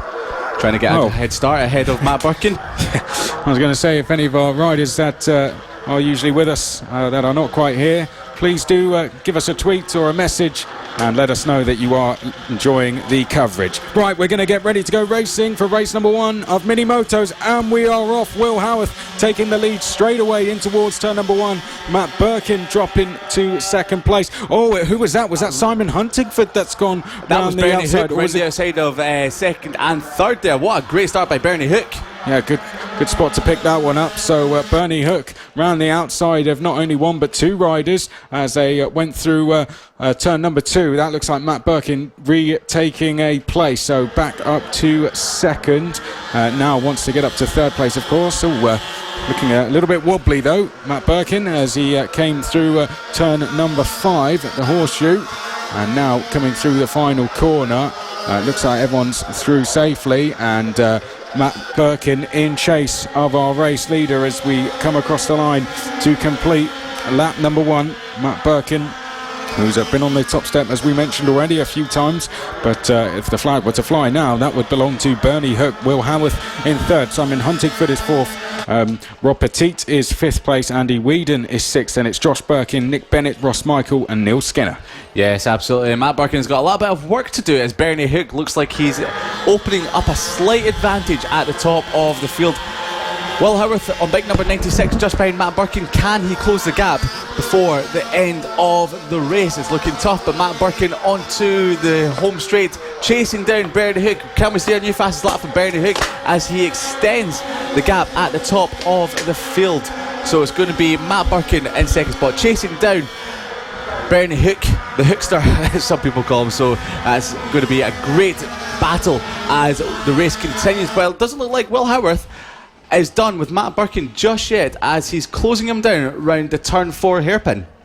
No, not quite yet, and we've still got 6.5 laps to go, so plenty of time for this battle to change hands. Likewise, plenty of time for Bernie Hook's lead to be reduced. It looks pretty healthy at this stage of the race, but we are still very early on. All that Matt Birkin can do for now is just try and keep applying the pressure. No huge battles going on other than this. We've got a nice little battle going on at the back of the field, actually, which we'll keep an eye on as the race goes on. But for now, let's stay with our leaders. Birkin just trying to close down Bernie Hook. The gap is just over 7.5 tenths. I mean, there was nothing to choose between the 2 leaders on the last lap. They both did a 43 flat. Will Howarth actually did the fastest lap of the race with a 42.9. Yeah, Matt Birkin is closing the gap. He's closing the gap. This could be a fastest lap of the race. Bernie Hook is going to have to be looking over his shoulder. Matt Birkin as they come across the line, and it would be a fast lap as he looks into turn number 2. Sorry to cut you out there, Chris. And turn number 2 into turn number 3. Bernie Hook is still holding the lead of the race, but this gap is closing up between the top 3 now. Yeah, it really is, isn't it? It was just that last lap, as I was saying, that they are very closely matched. All of a sudden, Matt Birkin was listening to me and goes out and puts in a 42.687, bringing that gap down to less than 0.2 of a second. As the top 3 are getting closer, I think this battle for 4th is as well. Huntingford, Whedon and Josh Birkin. Look at the battle for 5th place. It's had a move up the inside from Josh Birkin, almost, but I think backs out of it in the end as they come down the start-finish straight. I'll let you keep an eye on the leaders, Liam, while I'll keep an eye on this battle as round the first corner we go, and Josh Birkin is going to try and pull off that move for 5th place, but can't quite do it. Yeah, Matt Birkin in second spot. The other Birkin is looking up the inside of Bernie Hook, but a bit of a moment through the chicane. Sorry, Liam. We've got Josh Birkin here down the inside of Andy Whedon, and he's done it. So Josh Birkin up to 5th place down at the hairpin. So the Birkins are on the move at the moment. Can we have Matt Birkin make a move on Bernie Hook with only 3.5 laps to go before the end of this senior mini moto race 1 from Coolfab here at Clay Pigeon? 3 laps to go as they cross start finish line. Matt Birkin shaping up a move into turn number 2. Faster, yes, up the inside. Matt Birkin runs a little wide. Bernie Hook back up the inside into turn number 3. Great racing between Hook and Birkin. And Josh Birkin just behind this is trying to do the same thing as we come through the chicane. But is that a change of lead? Yes, it is. So that is Birkin going up the inside at the hairpin. So good riding there from Matt Birkin. He is back to where he started, back in the race lead. And behind Josh Birkin trying to do the same thing for 4th place. Not quite able to pull it off. Well, there's 2 battles. I'll look at one, you look at the other, I think. Both have got Birkins in them. So we've got Matt Birkin just holding off Bernie Hook, but we've got Will Howarth all over the back of them as well. Can Bernie Hook get up the inside of Birkin into turn 2? No, he can't. So will we have a late lunge in the last couple of laps? 2.5 laps to go as we round turn number 3. Bernie Hook's got a great run onto the back straight. Can he look up the inside and do what Matt Birkin done to him last lap? No, he can't. So as they come through the turn 4 hairpin, Matt Birkin still leads the way. Well, we are approaching the final lap of the race as Birkin's lead coming under threat once again there. That was Bernie Hook just trying to move down the inside. We are about to go on to the last lap of the race. So is Bernie Hook just trialling a move that he's going to do next time around? Well, maybe a change of lead could come in towards turn number 2 as we go on to the last lap. Through turn number 2, Birkin going slightly defensive. Hook can't quite get through, no space to do it there. But what about down at the hairpin? Down towards the hairpin we go, and it looks like Hook is going to look to the outside, trying to switch back. This is the left-hander we're coming up to now, where he was almost alongside last time, Liam. Yes, absolutely. Matt Birkin doing a great defensive job into turn number 5. There's a bag marker in the way. Bag marker looks over his shoulder, out the way. Matt Birkin, Bernie Hook, Will Howarth into the final turn. Will there be a lunge up the inside? Not quite yet. Matt Birkin through the final turn, across the start finish line any moment now. Looks over his shoulder. Will Bernie Hook do it? No, he won't. Matt Birkin takes his race win ahead of Bernie Hook. Will Howarth in 3rd spot. What a race that was. I thought for a second Matt Birkin was about to lose the lead of the race as he looked over the shoulder coming across the start finish line. What a great race, Chris. What a finish. Well, it looked like to me like Josh Birkin was also able to just sneak into 4th place behind as well. So the Birkins a big influence on that race, particularly towards the end. But as you said, fantastic finish there. It was not over until it was over, and that is exactly what we were talking about in qualifying. But Matt Birkin in the end just holding on from Bernie Hook. Bernie Hook, a long-time race leader after going into the lead at the start with his fantastic move around the outside at turn 2. Lost out in the end by just 1.5 tenths. Will Howarth rounding out the top 3, and as we said, Josh Birkin going into 4th place at the end there. Likewise, Huntingford up to 5th, Andy Whedon dropping to 6th place, and then it was Rob Petit in 7th place, Nick Bennett was 8th, Ross Michael was 9th, and Neil Skinner was 10th place. 2.5 tenths between the top 3. Another fantastic race here at round 3 of the Coolfab Racing British Mini Bikes Championship from Clay Pigeon. Yes, the senior mini motos don't disappoint. Matt Birkin just held off Bernie Hook and Will Howarth, and of course that battle will rage on for the rest of the weekend. Just remember, races number 2 and 3 will come up tomorrow a little bit later on. So race number 2 for the senior mini motors will be at 12:25 AM, and race number 3 will be 3:45 PM. If we get more racing action like that, I cannot wait for the start of Sunday's racing. So we've got Matt Birkin extending the lead of his championship. It was starting off at 6. It'll now be up to 11 as Bernie Hook finished in 2nd spot, and Will Howarth, so the top 3 in the championship, finished in the top 3 in the race. So he'll be up to 152 points at the top of the standings there, Chris. Yes, he will, and we will go from that to Mini GP 50 next. And following that, it'll be Extreme 200s and sidecars. Thanks for tuning in to Motorsport Radio. Hope you're enjoying the coverage so far here from Clay Pigeon. Myself, Chris McCarthy, and Liam Hodgins calling the action for you. And it's been a pretty easy job to do so far, I think it's fair to say, because the racing has been intense, very, very close, entertaining, dramatic, all at the same time. Of course, we've got riders here on the road to MotoGP. We are the official partner series of the BSB as well. So if you do happen to go along and watch either of those series, and I'm sure you do, if you happen to watch them, you may see some of these names going into those paddocks, as we've already had riders going to the likes of British Talent Cup, as well as likes of Red Bull Rookies as well, the CV Moto3 World Junior Championships. So they're all out there, and there are more on the way. Absolutely. As there always is. As there always is. Now we have the Mini GP 50s making their way on the warm-up lap at the moment, and we have Josh Bannister will be starting in pole position on bike number 2 ahead of Lucas Brown.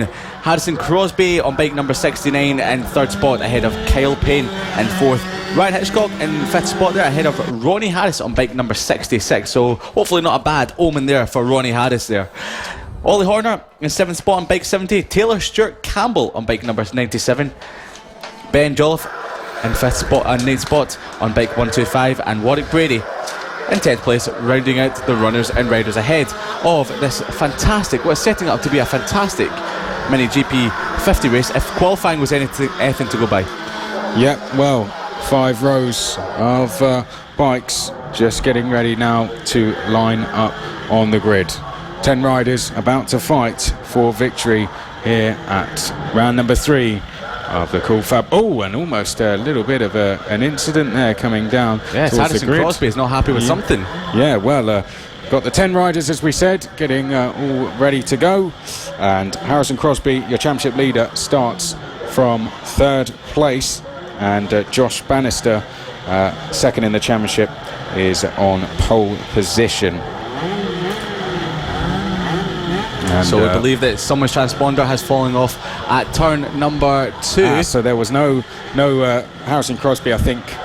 Is it? I wonder if it's Josh Bannister that's happened to, and Harrison Crosby just pulled up alongside to say, I saw your transponder fall off. Yeah. And well, the transponder now being reattached, and that is good news, and it's good news that was spotted, because Josh Bannister, the pole sitter, that was his transponder. He's 2nd in the championship, just 7 points behind Harrison Crosby, who starts directly behind him. And that championship battle is about to continue here as the green flag flies, and that is a great start from Lucas Brown. Lucas Brown going into the lead, and that looked like Carl Payne going into 2nd place. I think we've got Josh Bannister in 3rd place. I think Harrison Crosby looks to have dropped to 5th as they now come through the chicane and down towards the hairpin for the first time. So a fantastic start there from Lucas Brown. Had a drop to hold on to the lead once he had taken it, but brilliant run off the line as they now turn through the double left-hander and up towards turn number 6, down towards turn number 7 for the first time. A nice and tidy start once again, and riders now heading down the start-finish straight to complete lap number 1, Liam. Yes, absolutely. As they come across the start-finish line, Harrison Crosby round the outside at turn number 1. Yes, he does it. Will he take first as well? No, it slots into second, just ahead of Kyle Payne. So great pass there by Harrison Crosby. Unfortunately for Josh Bannister, he had an awful start, dropping from first down to fourth, but he's on the back of the group at the moment. Ryan Hitchcock and bike 43, as we have a changed position. No, we don't. Kyle Payne close, wasn't it? Just looked up the inside, and we had Josh Bannister doing the same thing, but they hold station just at the moment. So Lucas Brown still leads the way as they approach the end of lap number 2, ahead of Harrison Crosby, who's looking all over the back of our race leader at the moment. Josh Bannister, can he move up to third spot as he come across start finish line, looking up the inside in turn number 1. Has he done it? Not quite. Sets up Harrison Crosby into turn number 2, looks for the lead of the race. That is close battling at the front of the field, Chris. It is indeed. It looked as if there was almost going to be a move, I think, for 4th place, but it looked like Carl Payne and Josh Bannister just battling away as we have a change for lead. Do we? We're side by side. Is that Crosby on the outside, which will form the inside? No, in fact, it's Crosby on the outside, isn't it? So Lucas Brown, good defensive performance there as Lucas Brown now leading the way as we go up towards the final corner. The top 5 couldn't be any closer as we head down the start finish straight one more time. 11 laps to go as Crosby looks down the inside into turn number 1, and that is move complete. So Harrison Crosby into the race lead as they come through the chicane once again. Very opportunistic move, and it paid off very well for Harrison Crosby. And we've got a move by Josh Bannister up to third spot, do we? Yes, we do, up the inside of Kyle Payne, who in turn was looking up the inside of Lucas Brown into turn number 4. But Josh Bannister making his way through the field after a poor start by his standards up to third place. Now, will Harrison Crosby pull away at the head of the field? He's opening up a slight advantage as they head through turn number 2. We've got Lucas Brown on the curb. Josh Bannister looking all over the back of Brown. Will he do it into turn number 1? No, he has to back off. This is exciting racing as they head into turn 2. Top 5 riders at the top of their game. Yeah, Lucas Brown sort of caught in the middle of a championship fight here at the same time, as well as a race for the top 3 positions. You mentioned the top 5. Behind that, we've got the likes of Harris, Horner, Stuart Campbell, Jolliffe and Brady as well. That is how the full field stands at the moment, but still 9.5 laps remaining. Very close battling for 4th place here, and that's just allowing the top 3 to break away a little bit. Carl Payne and Ryan Hitchcock just starting to battle a little bit more intensely as they come up towards the start finish line, and no more changes as we can start another lap. Yes, we had Lucas Brown have a bit of a shake on down towards turn number 2, but managed to hold it. Can we get Josh Bannister to move up the inside? Can it be Lucas Brown on Hitchcock, on Harrison Crosby, sorry? And no, they hold station as they head through turn number 4 into turn number 5. And Josh Bannister is the one that's looking most likely to make a move or attempt to move within the next couple of corners. Up the inside of turn number 6, not quite. That's tough if you try and do it there, but it's made him lose a little bit of time behind Brown. And we've got Kyle Payne and, of course, Ryan Hitchcock all over the back of Josh Bannister now to start the next couple of laps. 8 laps to go now. Josh Bannister already on the back. Once again, Brown has another twitch going into turn number 2. That bike looks very nervous as they head from left into right, starting the next lap. Well, that tells you one thing. Brown is pushing it to the absolute limit as he trying to hang with race leader Crosby, who just has a small look over his shoulder there. Crosby, I think that's the first time I've seen him do that since he's gone into that race lead. Josh Bannister will want to get past Lucas Brown here. Want to go after his championship rival, but Lucas Brown at the moment doing a fantastic job in second. However, there comes a move down the inside, and that is Bannister into second place. Surely, can he hold it through turn 2? Yes, he can. Josh Bannister, having just set the fastest lap as well, now goes into second place and is already after race leader Harrison Crosby. And he's nearly done it into turn number 4. Look, Josh Bannister up the inside ever so slightly of Crosby. Into turn 5, he's done it, yes! Got a great run through turn number 4 into turn 5. Josh Bannister leads the race. Harrison Crosby demoted to second spot. Can Crosby do anything about our new race leader? Bike number 2 Josh Bannister, they come across start finish line. Can we make a move into turn number 1? Maybe turn number 2. Brown looking around the outside. Not quite. Josh Bannister already opening up a bit of an advantage at the top of the field as they head towards the chicane with only 5.5 laps remaining. I'm not sure what happened to Ryan Hitchcock, but he's just falling away from this battle now. He's 1.5 seconds back from it, which is a real shame because Hitchcock was really in that scrap for 4th place with Carl Payne, but now going to have a job to do in the next 5.5 laps to close that gap back down, unless he is suffering with some sort of issue. But out front, Josh Bannister, quickest lap so far in this race. However, race far from over. 5 to go. Crosby still right there, only 0.4 of a second behind. Lucas Brown is in 3rd place. Top 3 split by just under 0.8 of a second. Then we have Carl Payne.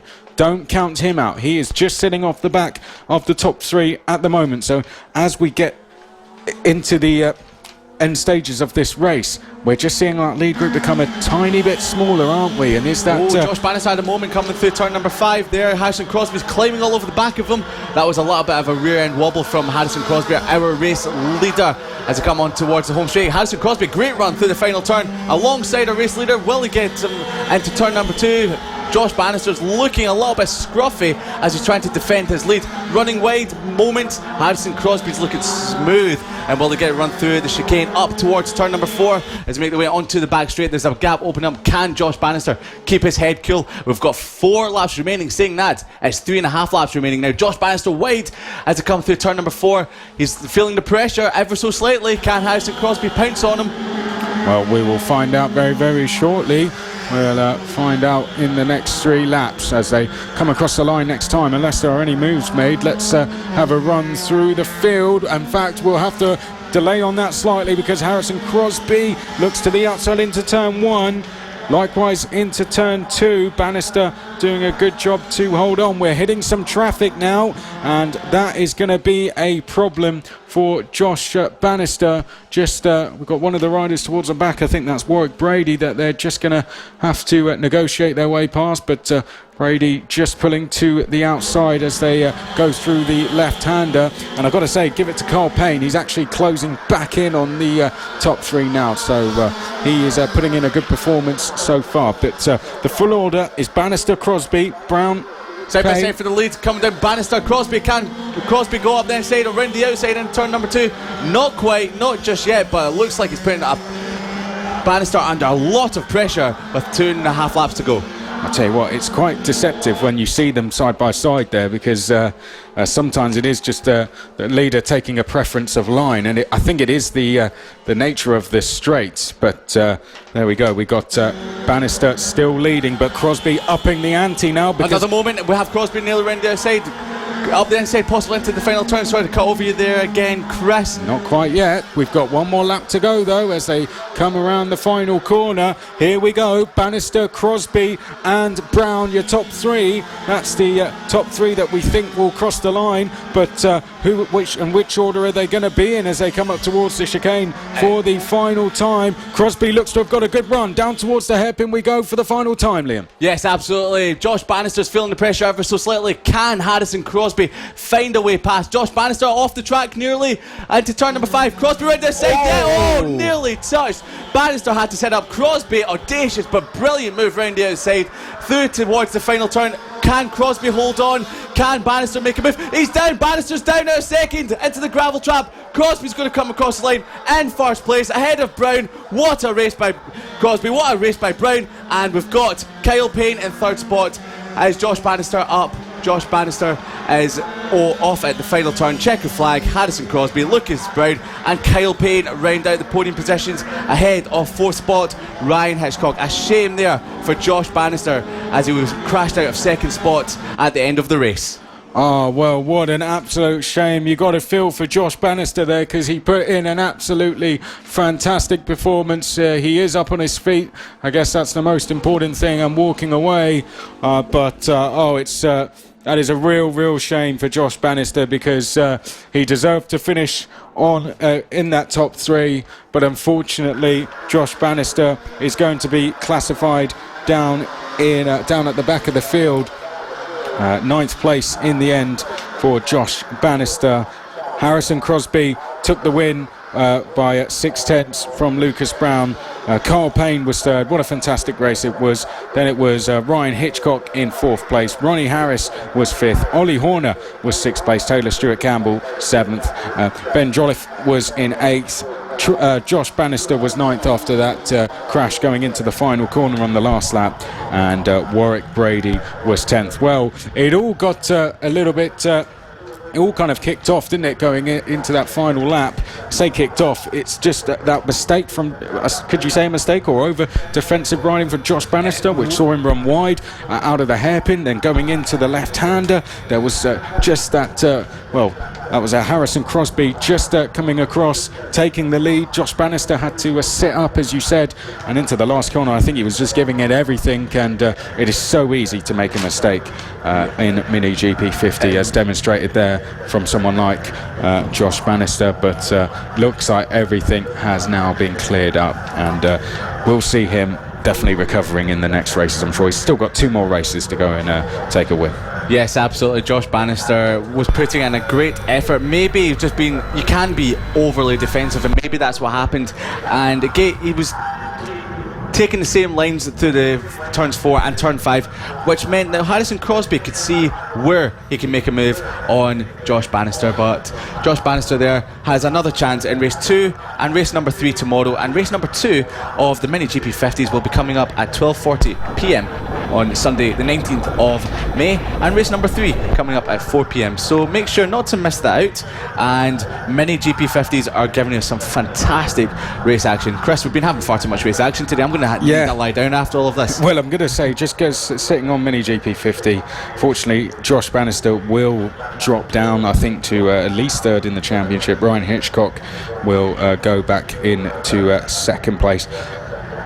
Lucas Brown, that is a brilliant result for him, that second place, because he is he's about 48 points behind championship leader, and that second place he was 21 points behind Carl Payne, and that's going to bring him into play, I think, for overall championship fight. But next up, Liam, we've got the Extreme 200s. Yes, absolutely, the Extreme 200s, and there's only a few of them out on track for this race, and we're not quite sure how many just yet, but we will wait until we've got them on the grid.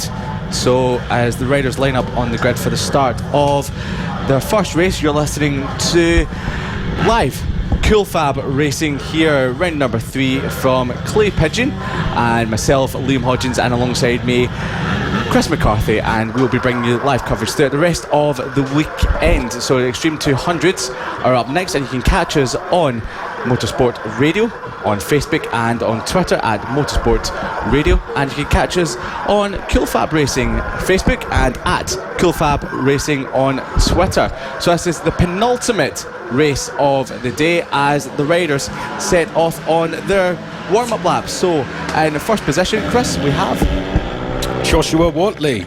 Joshua Watley qualified on pole position, just two tenths ahead. Was that Watley down? Was that, yeah, Watley? Yeah, well, it looks like Joshua Watley's back up already, but that is not the start of the race you want to have. I think he was just giving the all clear to his team at the side of the track there, but Watley's going to start from pole position. There you can see, looks like he's okay though. We're just having a look at him now, just trying to get some heat into the tyres. Alongside him will be Richard Holmes Williams, and it will be Jamie King and William Howarth. Then we'll have Cam Harris on row number 3 with Harvey Claridge. Row number 4 will be Brandon Perrell and William Lathorpe, and then rounding out the field will be Taylor Lawrence and Ian Jackson. Well, Joshua Watley, unfortunately, that's not exactly the start of the race he would have wanted, but he is back in pole position now, and he'll be hoping to go on and take the win as we have the race start coming up. Flag, and down and away they go. Josh Watley wheelies off the line, and a great launch from him into turn number 1 ahead of Richard Holmes-Williams. Jamie King slots into 4th spot there, just behind Will Howarth. So Josh Watley not letting that incident on the warm-up lap diffuse the start of his race down towards turn number 4, snaking under braking there. That he managed to get that stopped. How did he do that? Josh Watley putting the brakes on and making the tyres squeal. That bike is all over the place as he exits turn number 5 there. Hopefully he's going to finish off this race, but the way he's riding he might not. Joshua Watley taking every risk possible here, but he's used up one of his lives already, but he's looking like he wants to use up a few more as he comes in towards turn number 2. And is he going to lose the race lead? He is. Holmes-Williams sneaks down the inside at turn 2, so Watley pushing just a little bit too hard through turn number 2 there, but as quickly as he loses the lead, he's going to take it back again, because back down the inside, Watley now into first place once again. So Holmes-Williams only had that lead for the matter of a couple of corners in a straight, but Watley back into the lead. It's going to pretty much be a 2-horse race by the looks of it, because everyone else is in the battle for third, pretty much being led by Howarth as they come round turn number 1. Let's run through the 10 runners and how they currently stand. We've got Watley leading the way from Holmes-Williams, Howarth.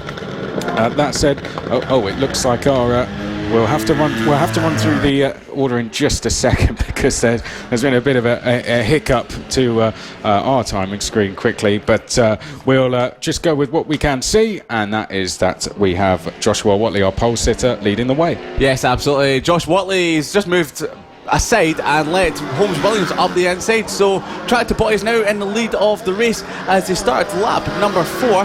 Josh Watley still in second. Jamie King all the way back in 4th spot, looking every which way to try and get up the inside of Will Howarth for 3rd spot. So he's leading a train of a lot of riders. So Holmes-Williams ahead of Watley, Will Howarth in 3rd spot, Jamie King just behind in 4th, Cam Harris in 5th. They're just behind our race leader Richard Holmes-Williams.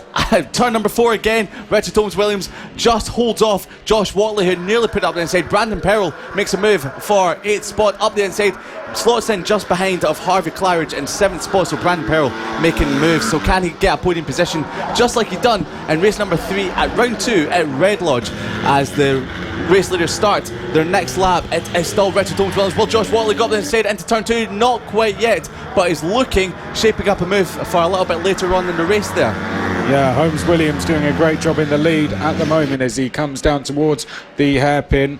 Watley in 2nd place. Then we've got Howarth, King, Harris, Claridge, Perrell, Lawrence, Jackson and Lathorpe. That is how the 10 riders currently sit with 10 laps to go. And it looks as if Holmes-Williams has just pulled a little bit of a gap on this lap at the moment from Joshua Watley, so I think we'll probably be able to go back and look at some of the battles a little bit further down the field, because look at this battle for third coming down the start-finish straight now, coming down towards the start-finish line. That is Will Howarth leading Jamie King, and you can pretty much see that we've got everyone in this battle, all the way back down to Ian Jackson. Not too sure what's happened to William Lathorpe, but we're not getting him registered at the moment. But we can see William Howarth in that 3rd place, just managing to hold off Jamie King. Jamie King, though, is he trying to sneak down the inside into turn 5? That was an attempted move that almost went wrong, Liam. Yes, absolutely. Jamie King, he's lost. What's happened to his bike? Has Jamie King in 4th spot had a bit of an issue? Maybe just lost a little bit of heat in his tyres, maybe a tyre issue. He's looking over his shoulder at Harvey Claridge, who's determined to catch him. Cam Harris up the inside. Has he done it into turn 1? Yes, he has done. What a move by Cam Harris on Harvey Claridge. Harvey Claridge holds it round the outside. Yes, so we've had a change for lead, sorry. We have done, yes, well spotted there, Chris. Josh Watley's gone into the lead, so change of lead as we're about to go into the final 7 laps. Yeah, so we've got Josh Watley in the lead of the race coming through the final turn. Can Holmes-Williams find another way up the inside, or round the outside for that matter, on Josh Watley? The battle for 4th now rages on. Jamie King still leading it just ahead of Harvey Claridge as they enter the final turn. We've got Will Howarth just extending the lead he has in third position, so the battle for fourth is heating up. Brandon Pearl making some moves up the inside. Can he get past Cam Harris?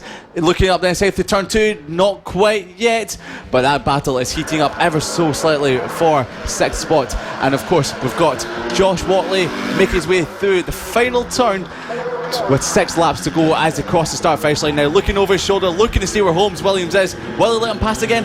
Is he just looking there because he's feeling a little bit of pressure from Holmes Williams? We're not quite sure just yet. Well, there's battles going on. There may only be 10 riders out there, but all of them are involved in a battle of some sort. I'd say bar from third place Will Howarth, who's done a great job to pull away from the likes of Jamie King and Harvey Claridge. Battle for the lead is still as close as it has ever been, and they are going up towards the last corner at the moment. Watley leading Holmes Williams. They've exchanged places a few times now, and a look over the shoulder there from Watley. Holmes Williams just heading through turn number 1, and Holmes Williams not able to make a move at the moment. Watley just sitting in the middle of the track as he brakes for turn number 2. Now through the chicane we go, and down towards the hairpin. We'll pick up whatever you've spotted in just a second, Liam, but Watley does hold on through the hairpin. Does he? No, he's wide on the brakes, and Holmes Williams takes the lead. Watley now to the outside of turn number 5. Can he get the switchback going up towards 6? He can't. Yes, what a ride there by...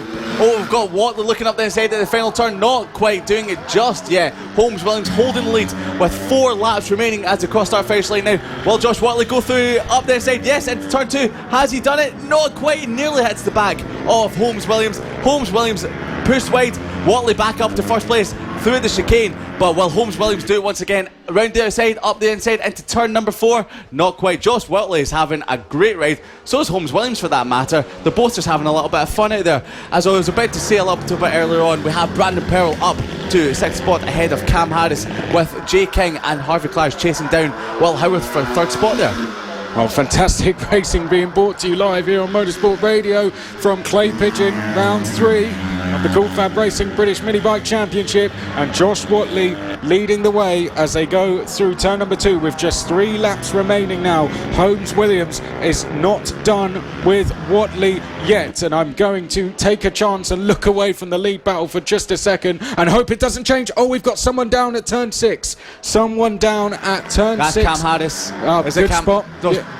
We think it might be Cam Harris, and that's going to see the yellow flags out as the leaders now come through turn 6. But we'll look back at this. We've got the 3rd, 4th and 5th spread apart. Likewise the battle behind. So let's stay with our leaders, Liam, with 2 laps to go. 2 laps remaining. This is heating up. Holmes Williams is not letting go of this race win. He's all over the back of Watley. Will Watley make a mistake? Will Holmes Williams pushes his way past it along the back straight. A lap and a half to go into turn number 4. Watley's late on the brakes, not quite wide enough to let Holmes Williams through. Down to turn at number 5 at the moment. Holmes Williams all over the back of Josh Watley through turn number 5 into 6, and they're approaching the start of the final lap of the race. I can't see where Holmes Williams can make a move on Watley unless Watley makes a mistake, but then again he's made a couple so far already this race. Starting the final lap, it's going to be Josh Watley across the line ahead of Holmes Williams into turn number 2. Watley is still holding the lead of the race. So Chris, where can we see the pass for the win? Well, it could be at any corner coming up now as they head down towards the hairpin for the final time. Richard Holmes Williams applying the pressure to Josh Watley here. Holmes Williams holds the fastest lap in the race at the moment. It's going to be a last corner showdown. Final lap, final corner coming up now. Who is going to emerge in the lead of the race? Watley just needs to try and hold on, and he's not made any mistakes, but Holmes Williams trying to get in the tow, but Watley just about taking victory in the Extreme 200 class. Fantastic race, fantastic battle between Watley and Holmes Williams, 2 fantastic riders putting on a great show for us here at Clay Pigeon, and great respect shown for them post checkered flag as well. And Watley, the celebratory wheelie coming from him as he goes down towards turn number 4. Holmes Williams is second. Who is going to take third? We have to wait a long time to see who it is, and it's going to be Will Howarth, 25 seconds back from the top 2 in the end, and that just shows you how quick those top two were, Liam. Yes, Holmes Williams has to contest with a new rider to challenge at the front of the race every single weekend. Last time out it was Brad Ray, before that was Charlie Nesbitt, now it's Josh Watley, so he's not having it easy even if he's leading the championship at the moment. So Josh Watley was first, just ahead of Richard Holmes Williams by a tenth of a second. Will Howarth in third spot, 25 seconds behind the top two. Jamie King couldn't quite make it past Will Howarth for third spot, so he finishes in fourth, ahead of Harvey Claridge, our British Talent Cup rider. Brandon Perrell made his way up through the field to finish in sixth place, ahead of seventh place Taylor Lawrence, and Ian Jackson rounds out our runners and riders and our finishers. Cam Harris and William Lathorpe didn't quite make the end of the race, unfortunately. So that has been the Extreme 200 race 1 here at Clay Pigeon, round number 3 of Cool Fab Racing. Just remember, you are listening to myself, Liam Hodgins, and Chris McCarthy live in the commentary box all weekend. We've still got races 2 and 3 from all classes coming up on Sunday the 19th of May. You can listen on Motorsport Radio and of course on Cool Fab Racing. You can find us on Facebook at Cool Fab Racing and Motorsport Radio. You can find us on Twitter at MSport Radio and at Cool Fab Racing. You can also find us also on website coolfabracing.com and motorsport.radio. Stick around, we've got more action from the Mini Sidecars Championship race number 1 that is coming up next. This is Cool Fab Racing on the road to MotoGP.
We are just about ready to get going for the final race of the day. It is Sidecars race number 1. You are listening live to Motorsport Radio here from Clay Pigeon. This is round number 3 of the Cool Fab Racing British Mini Bikes Championship. Myself, Chris McCarthy and Liam Hodgins have been on the mic for you today, and we will of course be here tomorrow as well. We've been enjoying some fantastic racing, as I'm sure you have too as well. We are bringing live coverage of every single race this weekend. We've got 2 sets of races coming up tomorrow, 3 races per class. That is how it works in Cool Fab Racing. And next up to finish us off will be Sidecars. Thanks for tuning in, thanks for sticking with us. Hope you've enjoyed the racing so far. But as we said, Sidecars up next. The grid is going to be Mick Williams on pole position. Jack Qualters will be second place. Then it'll be Mick Lee and Mark Parker. Paul Qualters Jr. will be on row number 3 with John Hosker. And then new face Greg Pym, for new face for this season. He will be at the back on row number 4. And we are just about getting ready to go on the grid. So that means I'll now pass over to Liam Hodgins to talk us through the race start. Thank you very much, Chris. Yes, the Mini F1 sidecar race number 1 from round number 3 here at Clay Pigeon is about to get underway. We've got Mick Williams and Jack Qualters on the front row of the grid, our championship contenders. The green flag is away, and we've got the down now, and it's a great start by Mick Williams, but Jack Qualters, can he hold it around the outside into turn number 1? Jack Qualters in the lead of the race. Mick Williams looking up the inside into turn number 3, not quite doing it yet. So we've got Jack Qualters in the lead of the race. Mick Williams in second spot, and Mick Lee on bike number 44 in third spot there. So we've got the 7 riders making their way up to turn number 4 and around number 4. So we've got Jack Qualters in first spot at the moment there. So it's going to be a great battle. Could we see the championship contenders from round number 1 and round number 2, Mick Williams and Jack Walters, battling it out for the rest of this race? So Mick Lee all over the back of second position as they round the final turn and across the start finish line to start lap number 2. So as they round the second lap here into turn number 2, there's a gap opening up at the start of the field, and apologies to the listener there, I got it all wrong. So it was Mick Williams in first, not Jack Walters. So Jack Walters in second spot ahead of Mick Lee. Yeah. Oh, Mick Lee's, that's Jack Walters. That's Jack Walters off the circuit at turn number 3. Jack Walters, was it another problem like they had at the end of qualifying earlier on in the day? Well, no, I think that was a flicked chain they had there, well, we will find out, I'm sure. But we've got a close battle going on for third place, I'll tell you that. That looks like that'll be, I think it's that Paul Quarters Jr. and Mark Parker battling away as they come out of the final corner and down the start-finish straight now. So we may have Mick Williams charging away in the lead, but we have any one of 3 riders who could be in that second place. Mick Lee, Paul Quarters Jr. and Mark Parker coming up to the chicane. Owen is at a challenge for third place. I think it almost was, as they now enter the back straight and down towards the hairpin. That's Mark Parker, who was trying to go up to third place. Fifth place is John Hosker, then it is Jack Walters and Greg Pimlian. Yes, absolutely. Mick Lee looking over his shoulder as he came out of the turn 3 corner along the back straight. And to turn at number 6 they go now. Mick Lee, it looks like he had a bit of a scare with when he looked over his shoulder there and saw 2 angry riders chasing him down. So he's pulled a bit of a gap for second spot now. And we will see a great battle for third spot. Paul Quarters Jr. just ahead of Mark Parker for third spot. The final podium positions at the moment. We've got Mick Williams setting a new fast lap of the race of 45.1 ahead of Mick Lee at bike number 44. Paul Quarters Jr. can he put the pressure on Mick Lee? Not quite, as he's got Mark Parker all over the back of him into turn number 4. Not quite making a move just yet, but this could happen at any point with the next 4.5 laps remaining. So we've got further back 1 to 7, Jack Walters side by side as they head through fourth corner there. That's Jack Walters into turn number 5. Jack Walters in fifth spot. Is he slowing down once again? He is. That is Jack Walters setting up. There's definitely a terminal problem with that sidecar. Jack Walters looks like he's out of the race. Can it be the same issue as what they had in qualifying 2 earlier on this afternoon, Chris? Yeah, that was John Hosker going past, but still a good battle going on for third place here between Paul Quarters Jr. and Mark Parker. Just ahead of them though is Mick Lee, and if Mick Lee makes one mistake, then we will have third and fourth catching up. But down at the hairpin now, that is our battle for third place. Paul Quarters Jr. and Mark Parker in the blue sidecar there. We can see Paul Quarters Jr. and in the red we have Mark Parker as they now come around the left-hander towards the right.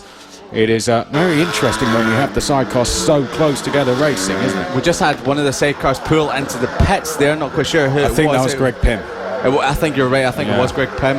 But side by side for third position there, that is Paul Quarters Jr. and Mark Parker as they start the last couple of laps of the race. Third and fourth position, heating right up. Out the side, touching as they head through turn number 2 into turn number 3. Will it touch once again? Great riding from both riders. Pushes Paul Quarters out the way a little bit. Mark Parker getting his elbows out there as he heads up into third spot. Can he catch Mick Lee with 2.5 laps remaining? Well, he's a little bit wide. Yeah, he's gone a little bit too deep on the brakes, and now that's going to allow... I think he's got an issue. He's got an issue. Oh, no. That's such a shame for Mark Parker. Slowing down. Not too sure what the issue could be. Could it be from the contact between himself and Paul Quarters? I'm not too sure, but well, we'll see next lap around if they're able. They look like they're getting back up to speed to me now, so I'm not too sure if that was a minor glitch, but whatever happened, it looks like we're getting close together once again through turn number 1. This is our battle for third place, leader all the way down at the hairpin, believe it or not. So that's how far Mick Williams is in the lead, absolutely cruising at the moment. But the battle for third place at the chicane is our main focus, as Paul Quarters Jr. very close with Mark Parker once again. They've just gone through the corner where they almost had contact last time around, and round the outside now. Mark Parker trying to move around there and trying to move up the inside into turn number 5. Oh well, tyre smoke. Yeah. Ty Smokazine just missed the bag of Paul Coulters Jr. there. It's the final lap of the race. Mick Williams has a commanding lead as they come through the turn 3 chicane on the final lap. Mick Lee is in second spot, a few seconds further back. That's 10 seconds further back. In third spot, we've got Paul Coulters Jr. just holding off Mark Parker at the moment, down towards turn number 2. Can we have another incident down here like we had a couple of laps ago? Paul Coulters Jr. holding off Mark Parker for third spot at the moment as we pick back up with Mick Williams, who rounds the penultimate corner down into turn number 7 for the final time. It's going to be Mick Williams coming through the final turn, just 10 seconds ahead of Mick Lee. Mick Williams across the line to take his 6th win of the season in the Mini F1 Sidecars Championship. Incredible race. Mick Lee will come home in second, and we've got Mark Parker and Paul Coulters Jr. touching as they come through turn number 5. Mick Lee comes across the line in second, looking back to third spot. Into turn number 7, will it be Paul Coulters Jr.? Will it be Mark Parker, across the start finish line? Who's going to run out the corner? Is it Mark Parker? Across the start finish line, Paul Coulters Jr. just holds off, shoves him towards the end of the track there. Paul Coulters Jr. in third spot, Mark Parker in fourth.